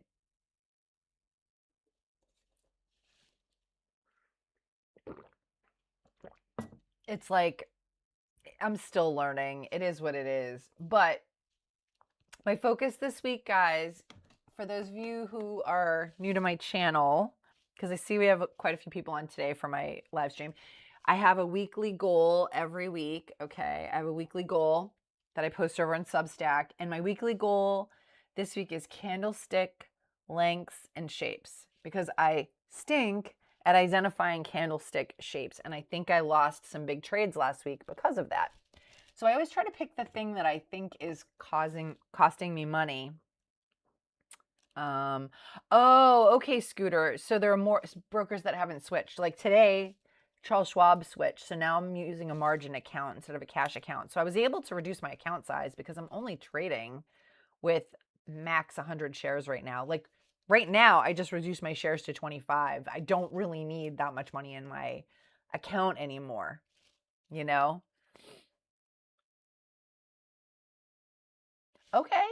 Well, I didn't do so well on it, but it looks like you know, we'll see. It has good news, right? It has really good news. The relative volume is only 1.5 times the 50-day average, but the shares outstanding are under 9 million, right? Oh, but it's easy to borrow. Okay. I may not be getting back in on that then. I should have checked that beforehand. That's one of the things I'm supposed to check beforehand.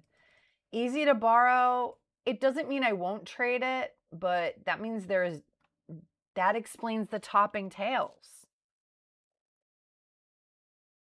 I think, right? Because, okay, so what do you guys think? If it's easy to borrow, that means it's cheap to borrow this stock. So people are going to be shorting it and potentially, and that would explain all the topping tails, I think. Yeah. I took 2 trades on it, one green, one red, but for the common folk, the peasant tree, the common folk. Yeah, that's true. To realize the rules have changed, I think the amount of new traders will snowball. Okay. Okay, it'll trickle down. Okay, so maybe it's really like a big deal to those of us who are doing this every day, but for people that don't trade every day, it might take a while for them to realize, oh, I can trade now. Got it. That does make sense. That does make sense. Before the peasants join us. Yeah, no, seriously. I mean, it might take a while. Yeah, I was like, I'm just gonna reduce my account size. Like, I'm not trading with big shares right now, you know? So I don't need a ton of money in my account. Yeah, so now I'm going to be extremely cautious getting in on OCC because this is easy to borrow on Thinkorswim. So that means people are more likely to get in, and FRSX popping back up, AIM.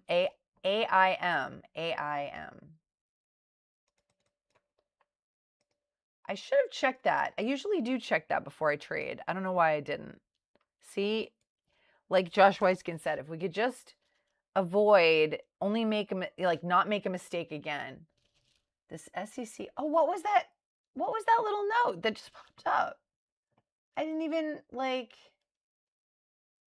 is that here?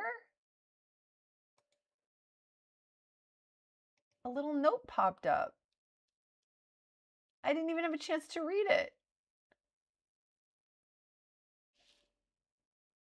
Huh. Okay. Messages? Nope, doesn't come up in messages. Okay. I don't know. It said something about the SEC and FINRA.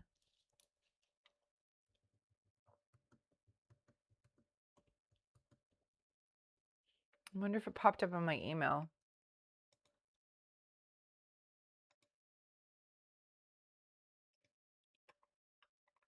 They need to give us a chance to read these things.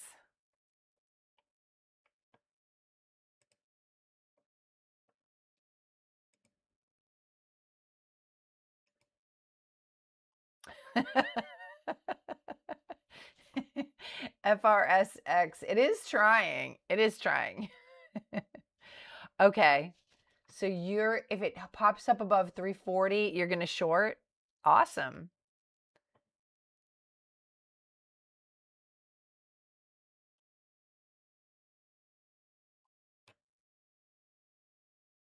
Scooter, yes, about the PDT rule.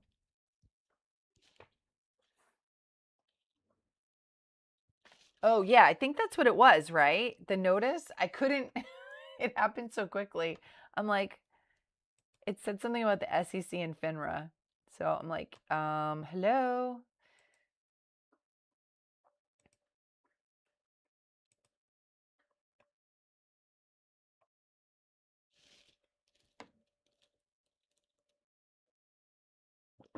So of course we put our air conditioners back. I have window air conditioners because I have an older home. It's like a Victorian, built in the Victorian time, like 1880s, I think. So we don't have central air. And we put the air conditioners in, and these little birds are making a nest in this little space under my air conditioner on the outside of the window. And they were there last year. And I was like, how are they dealing with the noise of the air conditioner? Well, they're there this year again. I can hear them. I'm like, I don't want to evict them, but I feel like that's not a good place to make a nest. It's not good for your babies. Okay, yep. That's what I thought. I saw SEC and FINRA, and that's all I saw out of the corner of my eye. I'm like, that must be about the PDT rule. So, thank you, Scooter.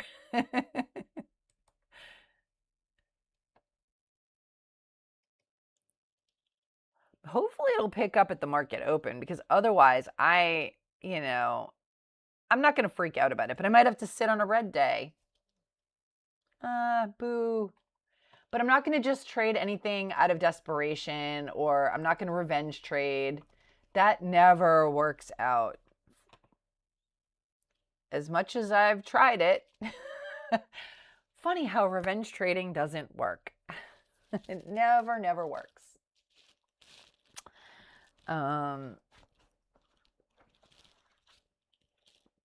Yeah, so now I'm sitting here and I can hear occasionally little rustlings under my air conditioner. I'm like, you guys should find a better place for your nest. It's a terrible place.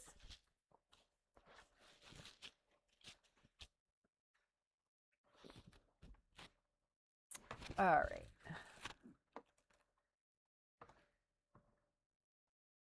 See, I'm 55, so I'm into birds now. It's in the handbook. INTW.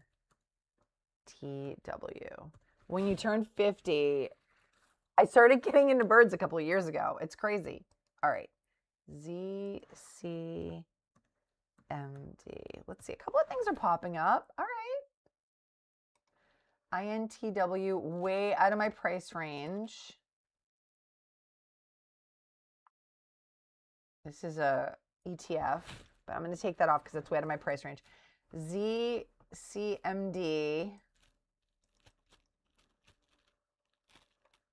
They already halted. Huh. A pre-market halt.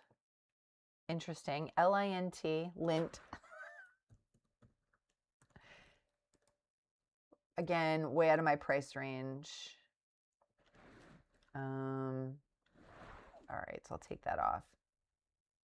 AIM not really bouncing. Oh, I'm kind of trying to make a bounce back, but this could just be like the backside of the move. You know, low. This high is lower than this high.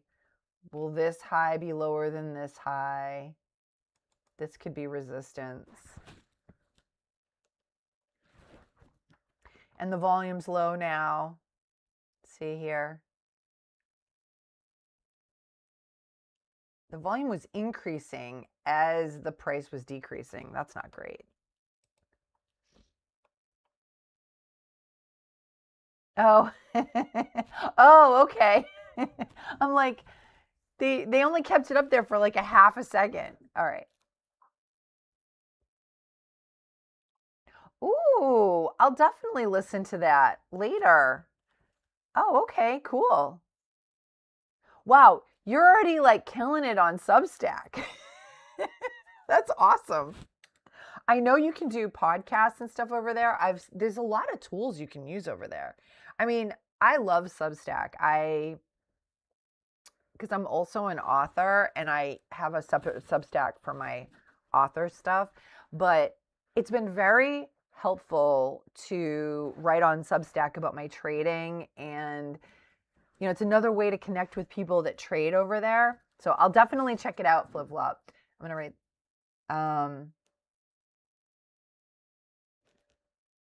and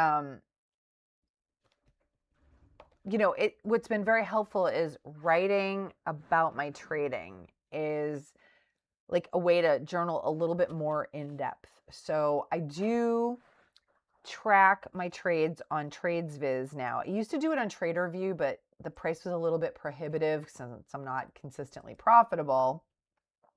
But now I'm using TradesViz. It was a lot cheaper. I was able to get it for like a third of the price and have all the same features and more. And so I do, when I trade, I do write notes so that I can journal it.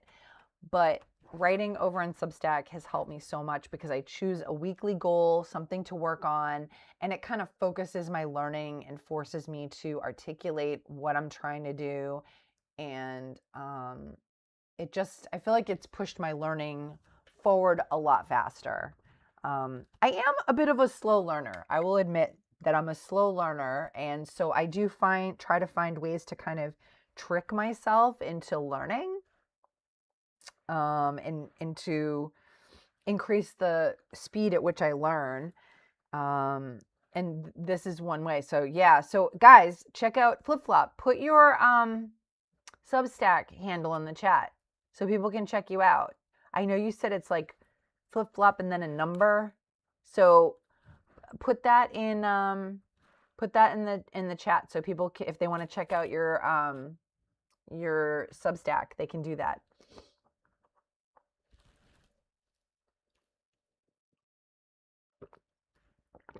It's just like so great to have a place where you can write about trading. It's so helpful.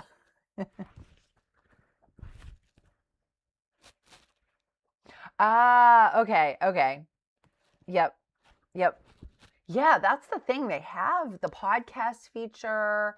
You can do, if you get to the point where you have a lot of subscribers, you can monetize it. It's really cool. But I just think that it's just another way to sort of process the learning process. Okay, perfect. So guys, Flip Flop's over on Substack. I am too. Here, I'll put mine.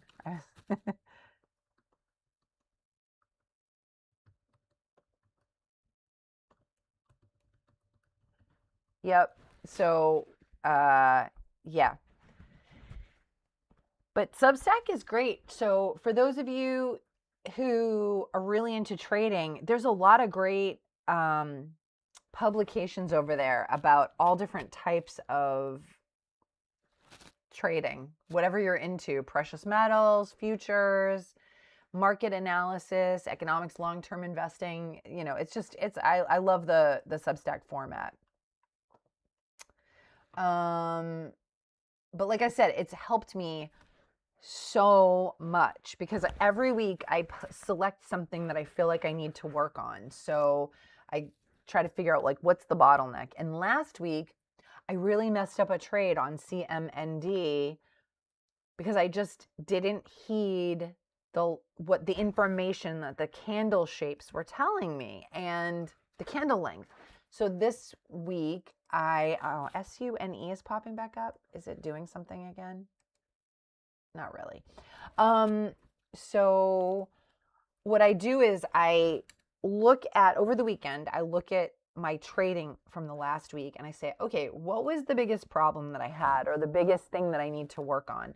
And I determined that this week it was candlestick lengths and shapes because I have been terrible about learning candlestick shapes. So I decided that I would work on it this week. The problem with working on what you're bad at is that it kind of sometimes can get in your head a little bit like, oh, I'm always bad at something. But you have to kind of let that go. And then what I do is on Wednesday, I analyze that and through the lens of having traded Monday, Tuesday, Wednesday. And then so I do a midweek check-in on Wednesday. And then on Friday, I look at the entire week and say, okay, how did I do on this goal? And how did it affect my trading? And what do I see now that I need to work on? So, it's basically me journaling in public, but for those of you who aren't journaling about your trading, I highly recommend it because, like I said, I've been doing this for over a year, but I would say that the first, 6 to 8 months, I was flying pretty blind. I was trading in a simulator up until last July. Then I switched to real money and I should have waited a few more months. I switched to real money. And then in about November, I sort of committed, like I'm going to sit here every day and I'm going to trade consistently. And then I was like, I should start a YouTube because I feel like that would help me learn what I'm doing by talking about it and connecting with other traders. And it would force me to have that accountability because I felt like I had some crazy wins. I had a lot of beginner's luck and I had some crazy losses. And even though I'm not doing that great right now in my trading, I am at least not having massive losses anymore. And it's forcing me to, so the YouTube channel is helping me to be more accountable and the Substack is helping me to be more accountable, but it's also helping with self-reflection as far as trading goes because I know everyone says it ad nauseum, but the market doesn't care, right? The market doesn't care that you need a win and the market doesn't care. So, we have to be our own analysts and really look at what we're doing. So, oh, nothing's popping up on my small cap scanner. So let me look at, so we've got 15 minutes until market open. How am I doing on T? I think I'm okay for now. I think I'm okay. I might survive. All right. But yeah, I highly recommend writing about your trading. So for this year, last year I was in the red. This year I'm in the green for the year, but that's because I had a phenomenal February. I was up like 3,300 in February. Right now, I think I'm up 2,500 on the year. Let me see.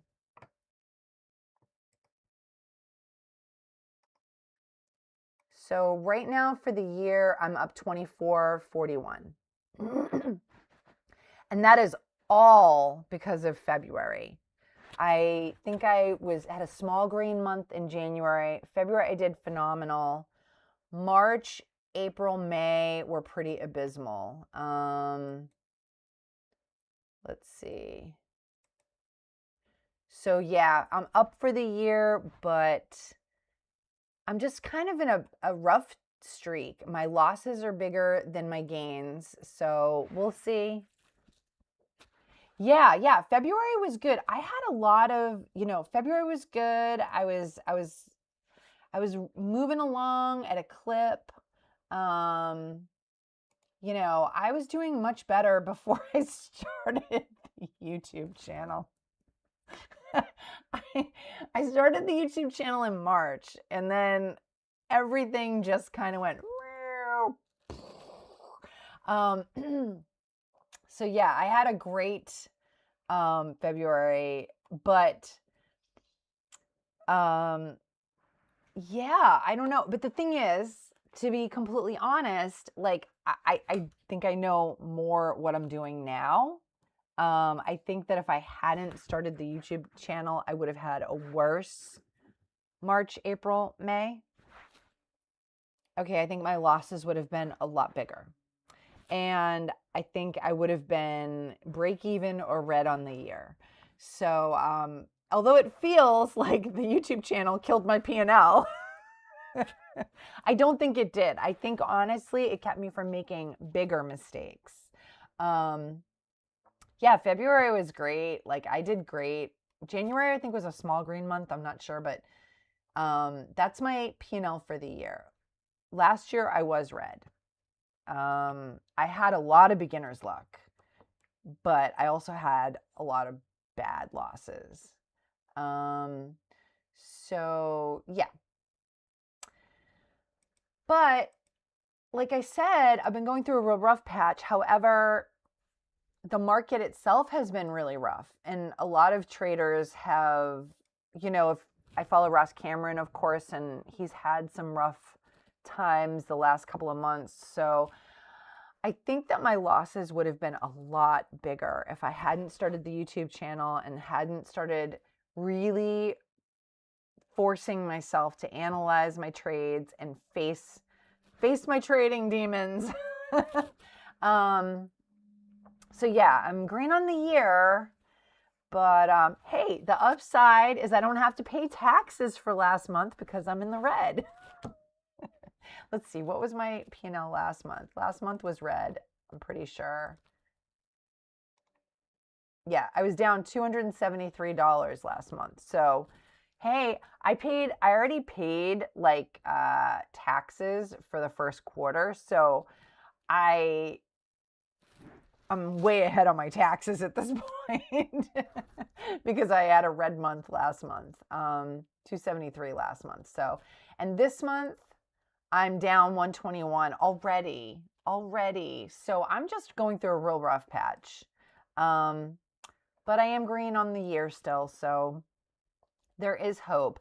But I do think that I would have been way more in the red for March, April, and May if I hadn't really started forcing myself to, and this is why I started the channel, because I was like, listen, I'm inconsistent. I'm having great months, I'm having terrible months, and I really didn't want to be red on this year. I really want this to be my job. So I'm like, okay, I'm gonna have to face the music and start being hyper accountable for what I'm doing, and just really be accountable. So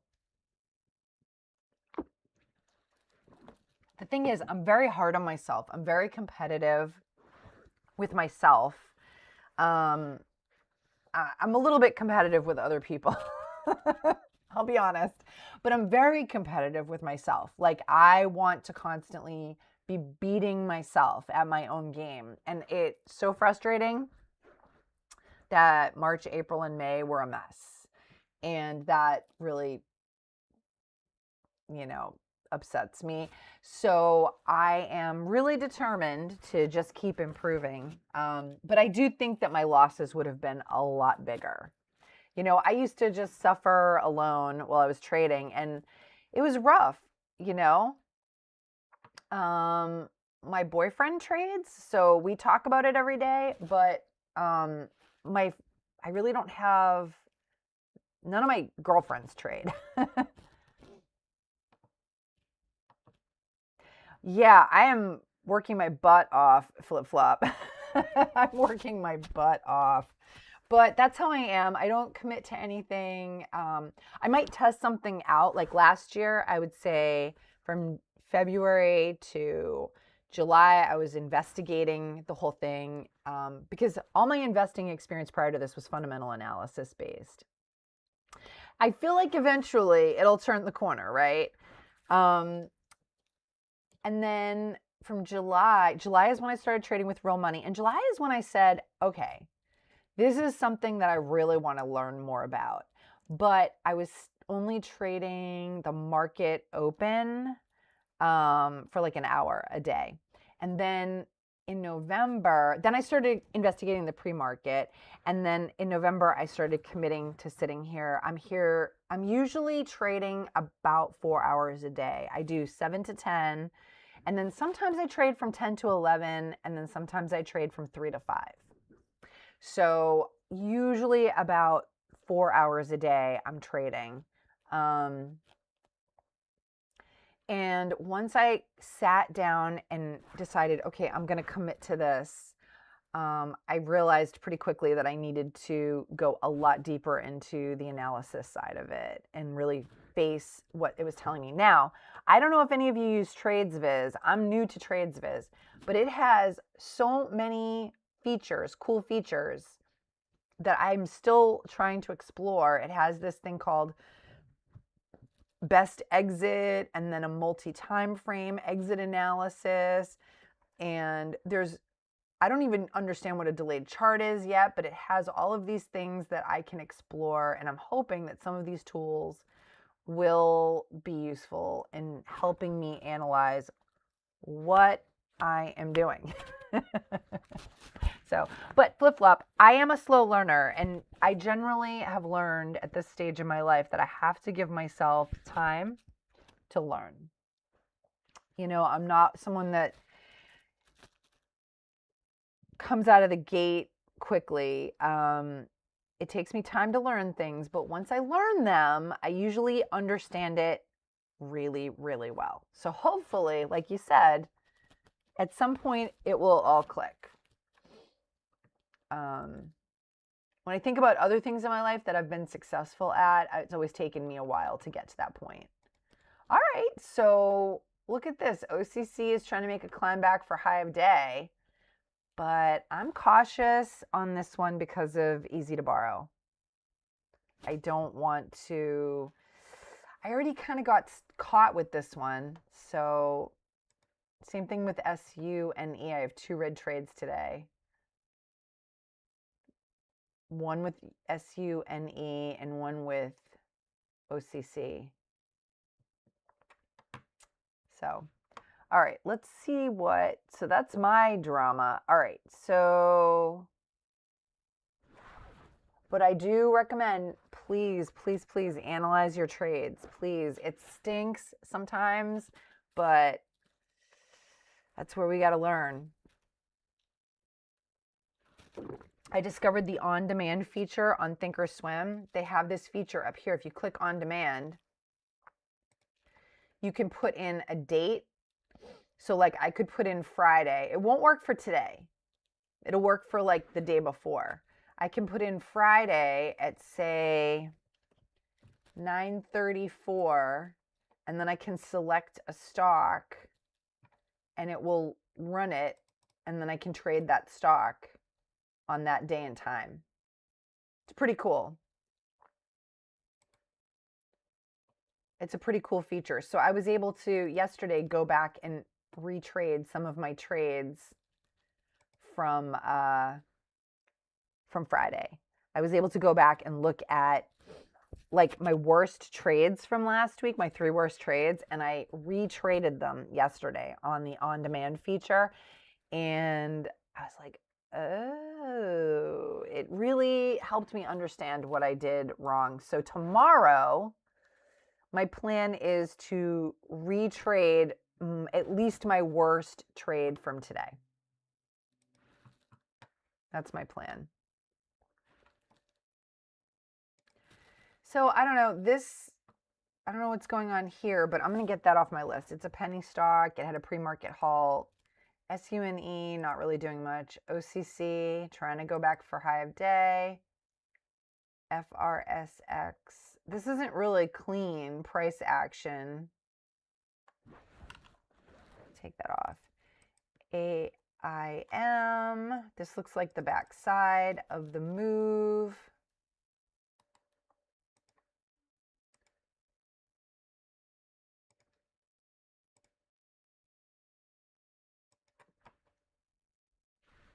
Interesting though, it broke that level.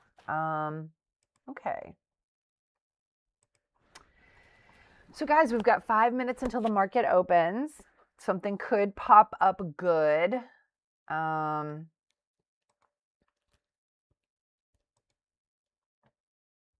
going to be hopeful, but I'm not going to overtrade.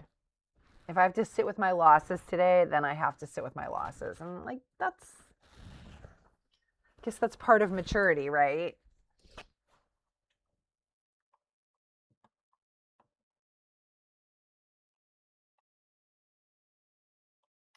It is helping me though to look at the candle shapes. It does tell me a lot about what's going on. Like if I look here just at these candle shapes. So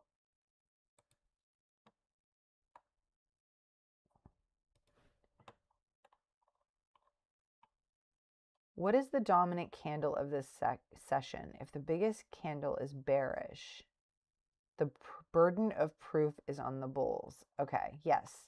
So what is the dominant candle of this session? Green. It's green.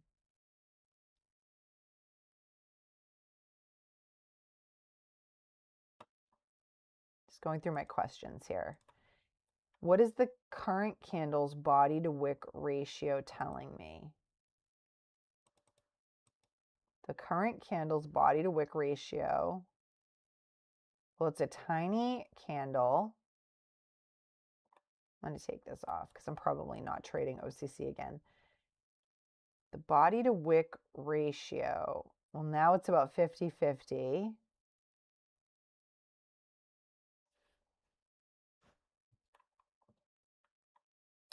I think I'm okay. I know. I was like, do I have enough tea? I think I have enough tea.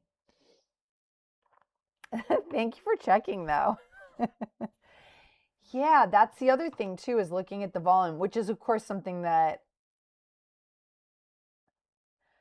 which is another thing that I focused on a couple of weeks ago. Volume, volume, volume, volume. And I think that volume has the biggest impact on what we're doing. But kind of looking at the candle shapes. Now this one,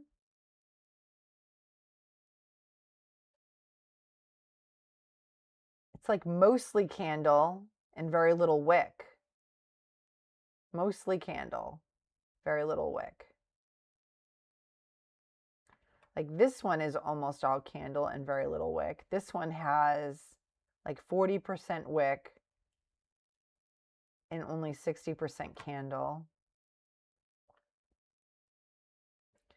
All right, what was my third question? These are questions I found on the internet to try to like analyze candle shape. Does this candle confirm or contradict the candle before it? Candle shape relative to the surrounding candles matter. Hammer is more meaningful after a series of bearish candles. Okay, so this contradicts this candle. This one's red, a long red candle with 80% candle, 20% wicks. This one is green, so it does contradict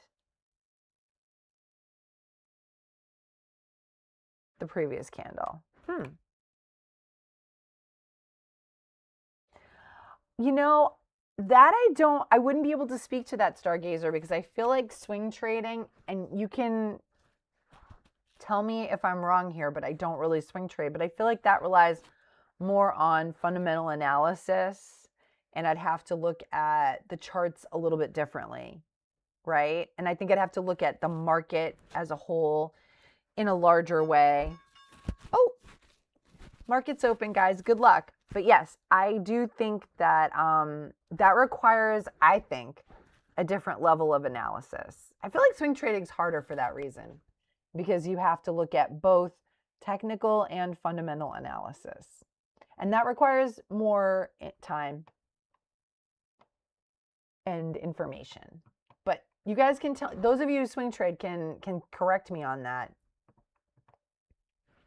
All right, let's see if there's anything popping up. No, INTW, too expensive for me. Okay. All right.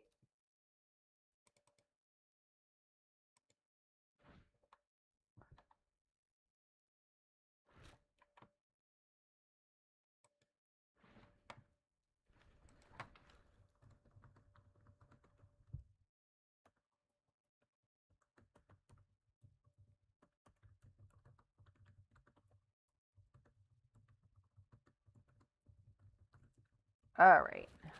So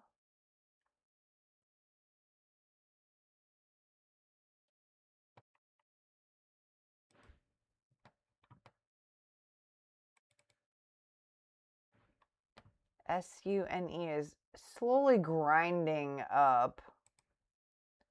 Ooh, OCC is still in the backside of that move.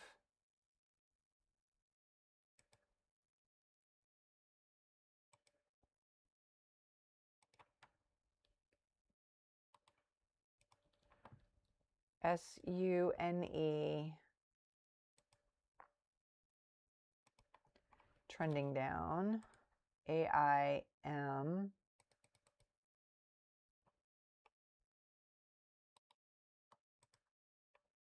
No, I didn't mean to duplicate it. Let's see, remove. No.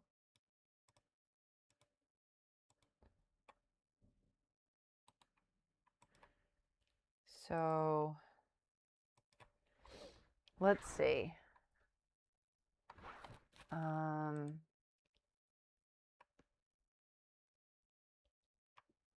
SDOT. I think I've traded that before. Let's see.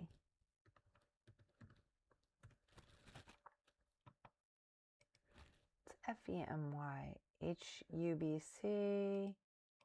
KDZ. Wow. Like,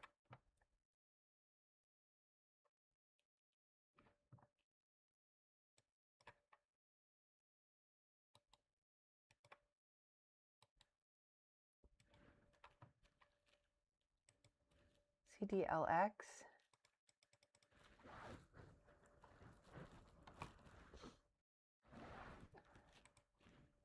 Ooh, SDOT's popping.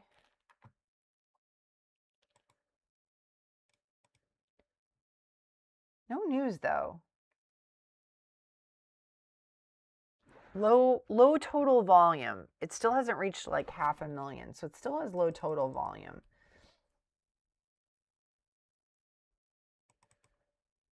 And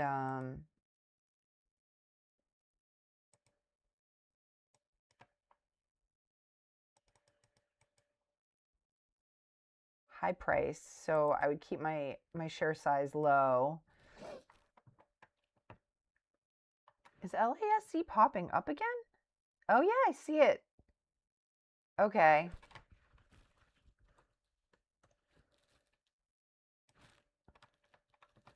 Ooh, this is interesting. Oh wow.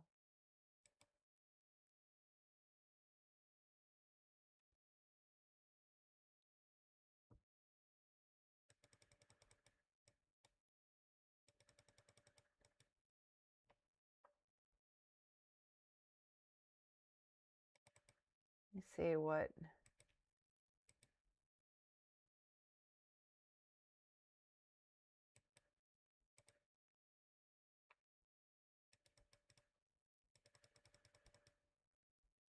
So now we have the 5-minute opening range. 5. Long green candle, but now we have a long red candle. So yeah, I mean if LASE breaks 3 68 breaks this opening range 5-minute high, I might be interested. SODT, it doesn't have news. Oh, wow. Look at this, though. It's kind of tapping that level. I feel like this could be a flat top breakout. See, the volume's going down. It's tapping that level, but the low volume is concerning me. OCC, I'm going to take that off my list. I've already had bad luck on it today. It's easy to borrow. If there are other things available, I'd rather take a look at that. All right, so AIM is continuing its downward trajectory. Oh, okay, so talk about candle shapes. Big, long green candles, but long red candles.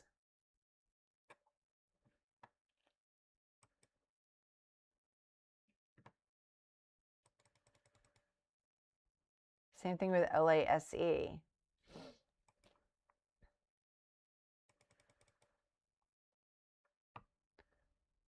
So this is the top of the 5-minute opening range. SUNE is trying to come back up. Interesting.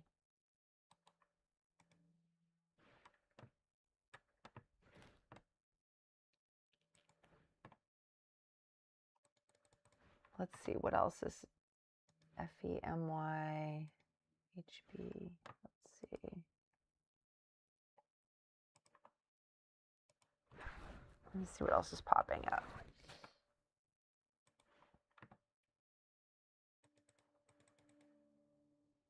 Yeah, interesting.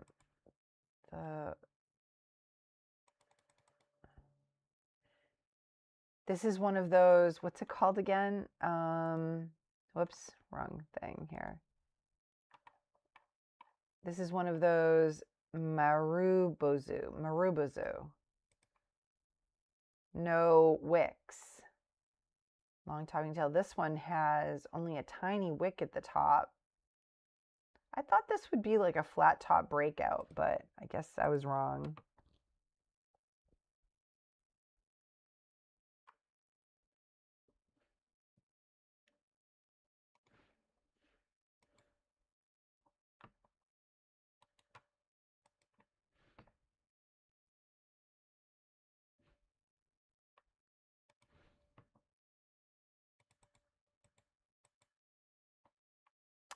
Well, SDOT now has over 500,000 in total volume, but NIRX is over pre-market highs. Okay, let's take a look. NIRX is over pre-market high. Whoops. NIRX? NRIX. NRIX is over pre-market highs. Yep, I see that popping up on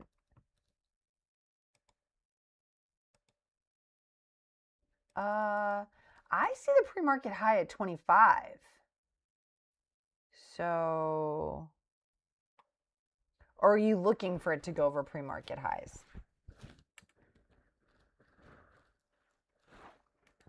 It's a little pricey for me. Again, I like to keep them under $10, but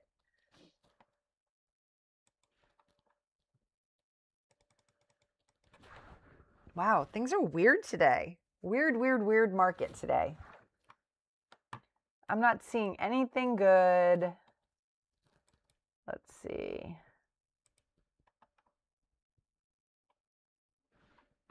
You're looking for the pre-market high. Okay, that makes sense. That makes a lot of sense. LASE is trying to go for high of day. That is a long way to go, Stargazer, like $25. But hey, they do have good news. They have news.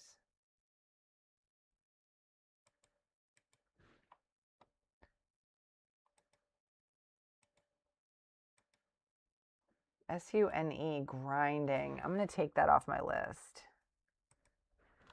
I didn't do well on it. It's just grinding. Oh, SDOT broke over that level.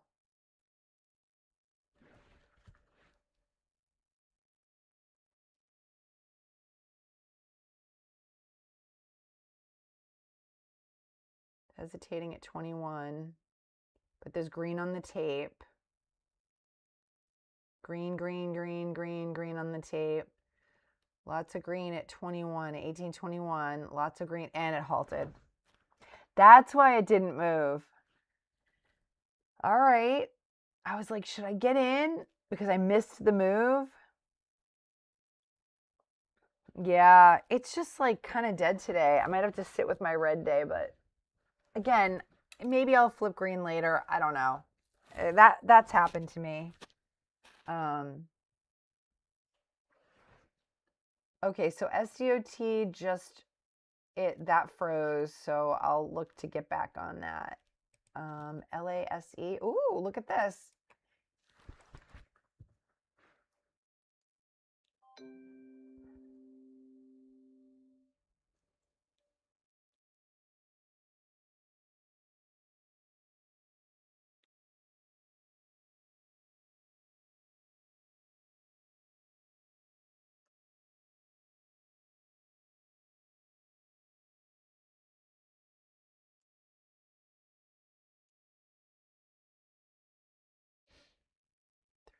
$369. Mix. It's really mixed on the tape. 367. 366. I'm out. Ah, it didn't catch my order.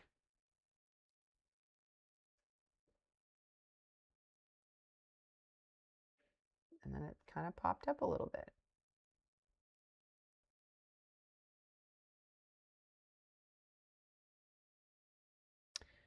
Okay. It's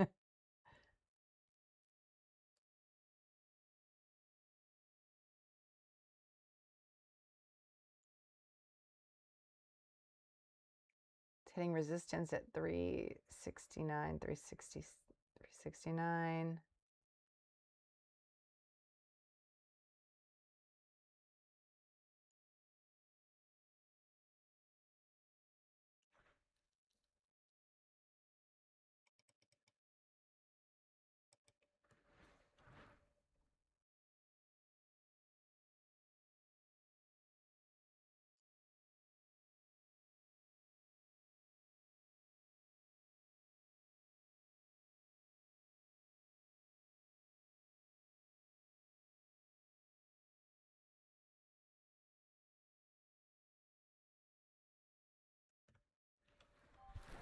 Okay, so I got a small green trade on that.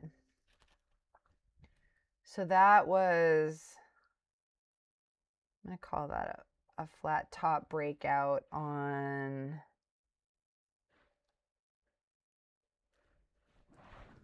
LASE. I tried to get out when it went red. Flat top breakout. So that was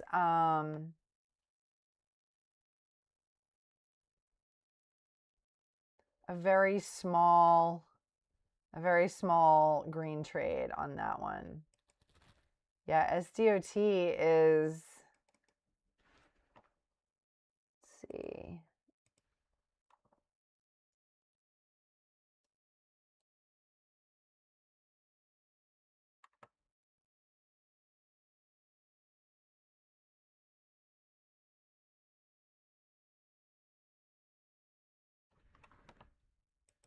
SDOT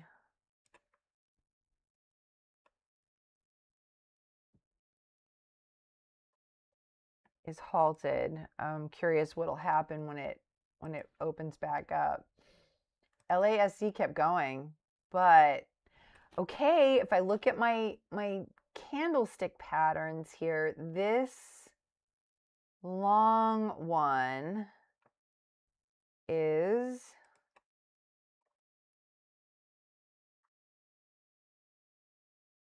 well, hard rejection. I don't understand that. Oh, maybe the other way. So an inverted.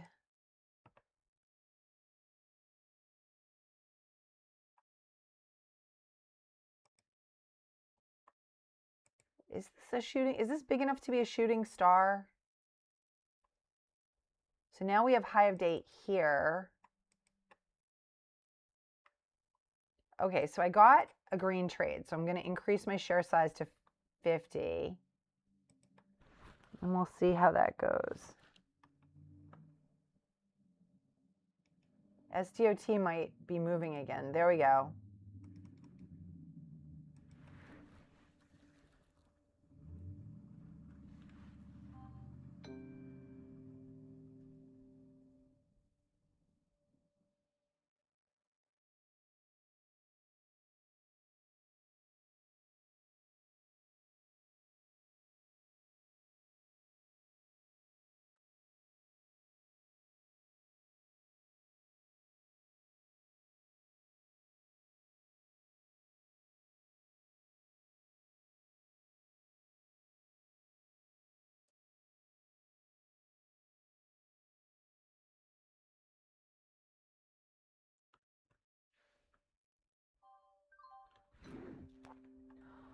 Well, I got very lucky on that because I should not have, I should not have gotten in on that.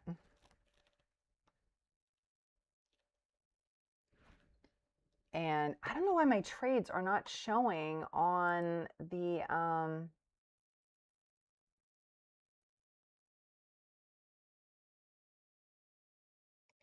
that could have been a lot worse.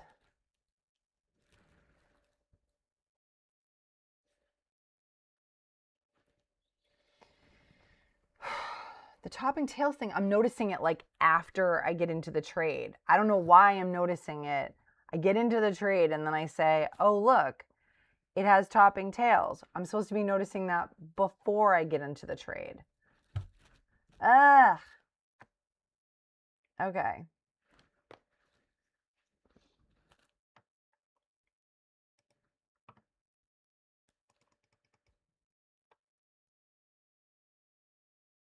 Like this one. Why is it not showing my trades? That's so annoying when Thinkorswim does that. Well, I'm glad I got out with what I did. So I'm going to reduce my share size again because I'm just like not getting it at all today.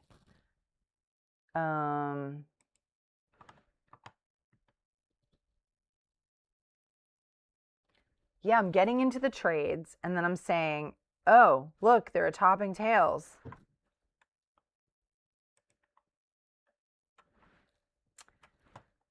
So maybe what I need to do is before I click buy, I need to maybe say what the candle shape is.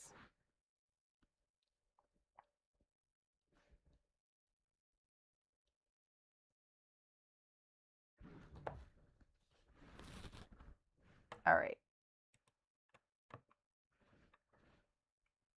I'm lucky that I didn't get a worse reject. This right here is exactly what I said I was working on, and I literally ignored it. I saw it when I got into the trade. Once I was in the trade, I saw it.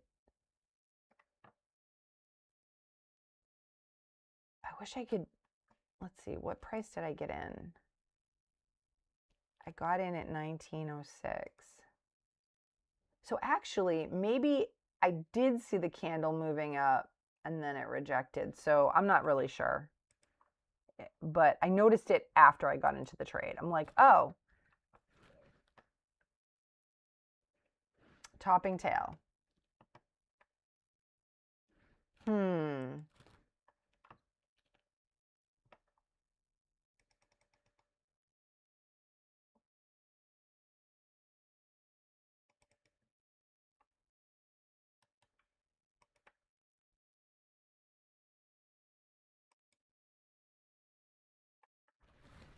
Well, this is very eye-opening. I don't like the cost of the lesson, but honestly, it's really eye-opening.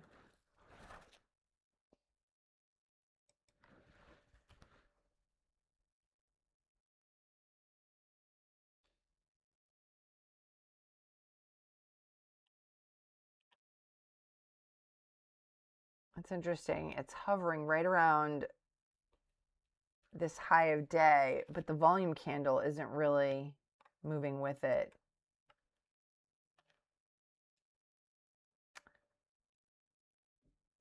So is the candle contradicting the previous candle? Well, this one is contradicting this candle. This one is a long green candle, and this one is a red candle with a topping tail. So yes, it is contradicting, whereas this candle is moving in the same direction. This candle is moving in the opposite direction. These are such basic things. I guess I should have been looking at this before. HYLN, let's take a look. Oh, interesting. High float though. It's not a reason for me not to trade something, but it's easy to borrow. I thought so because I feel like I've looked at this one before. So I'd be cautious. I'm already in the hole today. This has a higher float. It has, it's easy to borrow.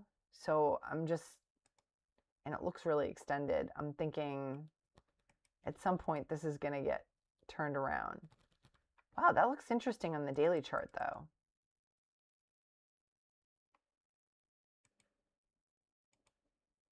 This is pretty clean price action compared to everything else, right?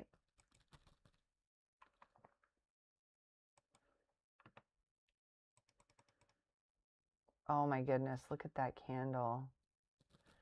So now if I look at this candle over this candle, these are going in the same direction, whereas on HYLN, this candle is not contradicting this candle. It's in alignment with it. These are all green going up.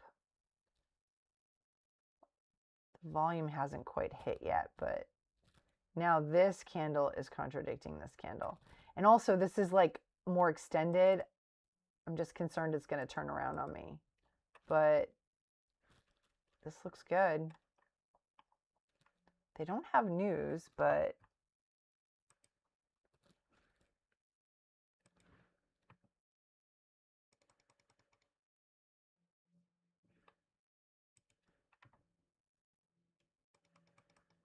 wow, it just keeps going up.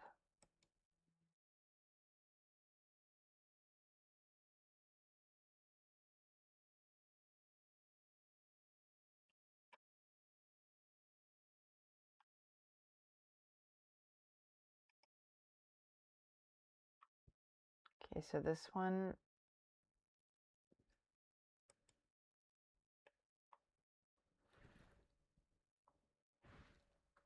wow, it just keeps driving up.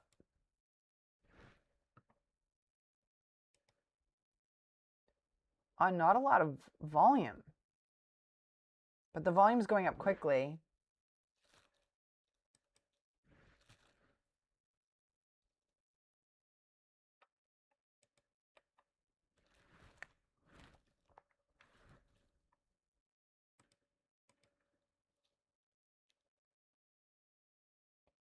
$7.97 might be, so I'm going to wait for it to see if it breaks 8.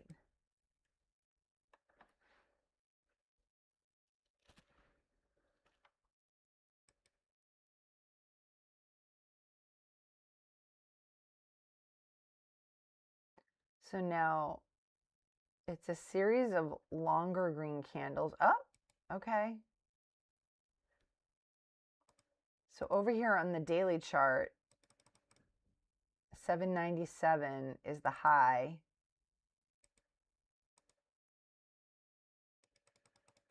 That might be resistance.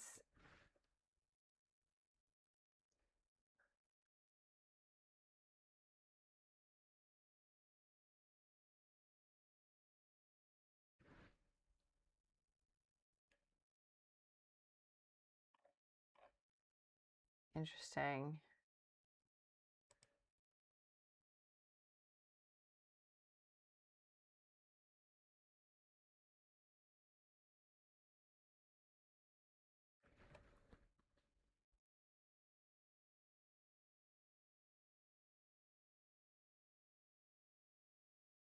This is not contradicting the previous candle. We've got more candle, less wick. That's good, right? More candle, less wick. And 795, 790. It's almost hitting that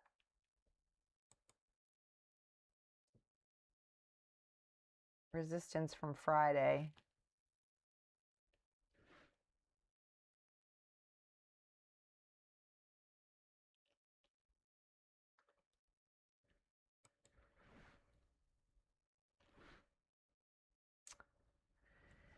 So this was the high on Friday, and it did stop just short of that.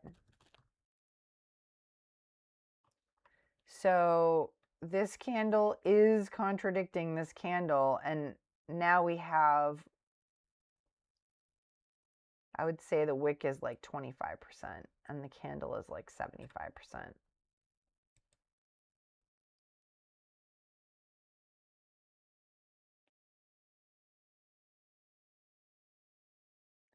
This is like half and half.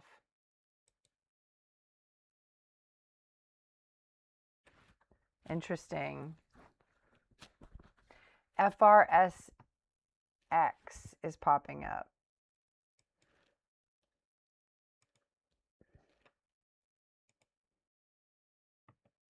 I'm waiting to see if this is going to break 8.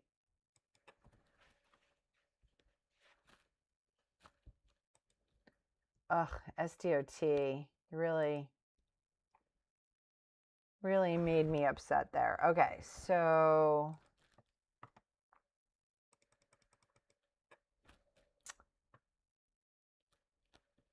this has maybe 50% candle, 50% wick.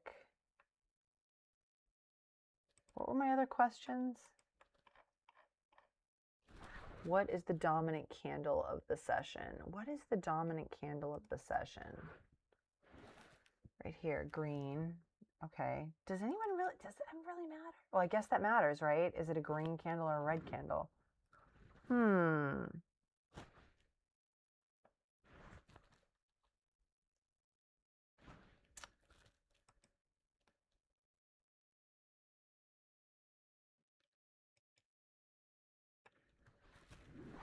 This will be interesting. If it breaks 8, I may get in. If it has volume.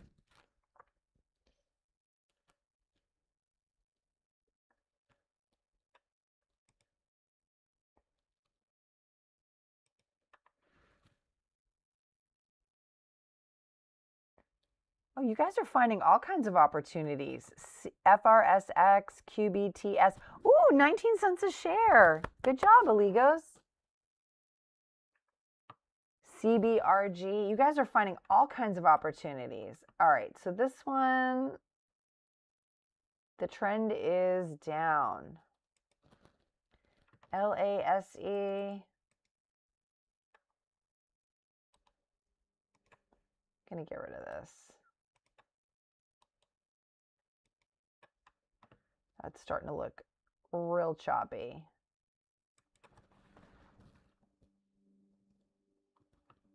I think it will. I think it will. But I'm just, looking at my candle questions, like what is it telling you? It's like this candle is contradicting this candle, but this candle is, well,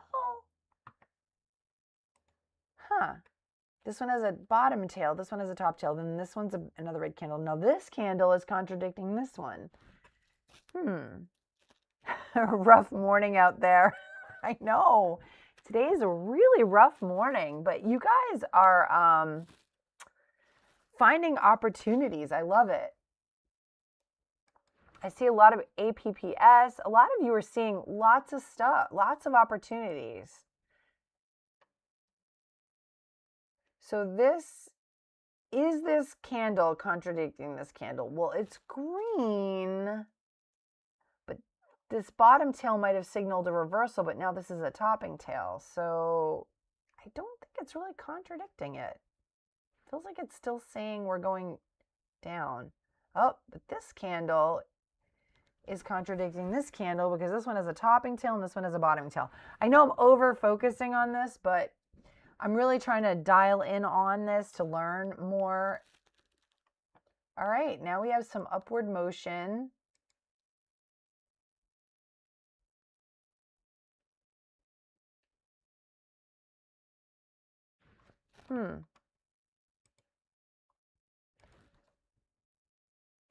CDLX, no. Really not. I mean, you guys are finding opportunities, which is great. I'm just quickly looking to see what's RYET. That looks halted.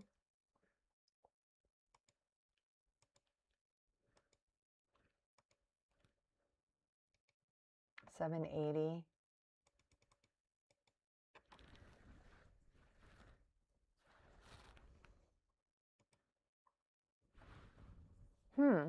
Yeah, I'm not there yet. Shorting is like really I think that's intermediate level. But to advanced. Oh my God, is it already 10 a.m., guys? Okay. Well,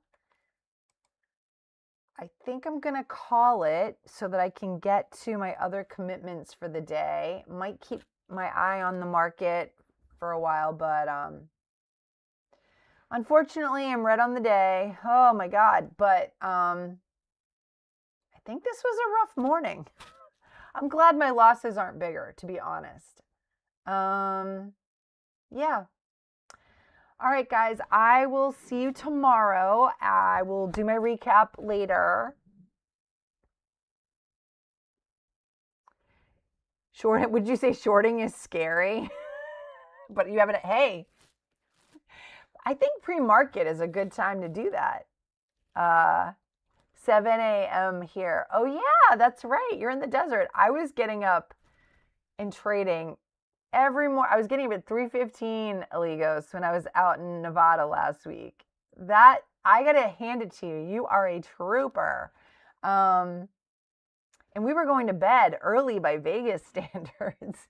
We weren't staying out all night drinking or anything like that. All right. So I'm gonna call it for today, and I don't know. I might trade a little bit later on, maybe, possibly flip green, but I'm not gonna like stress about it. I will see you guys tomorrow morning. You're welcome, and I will see you guys tomorrow morning. All right.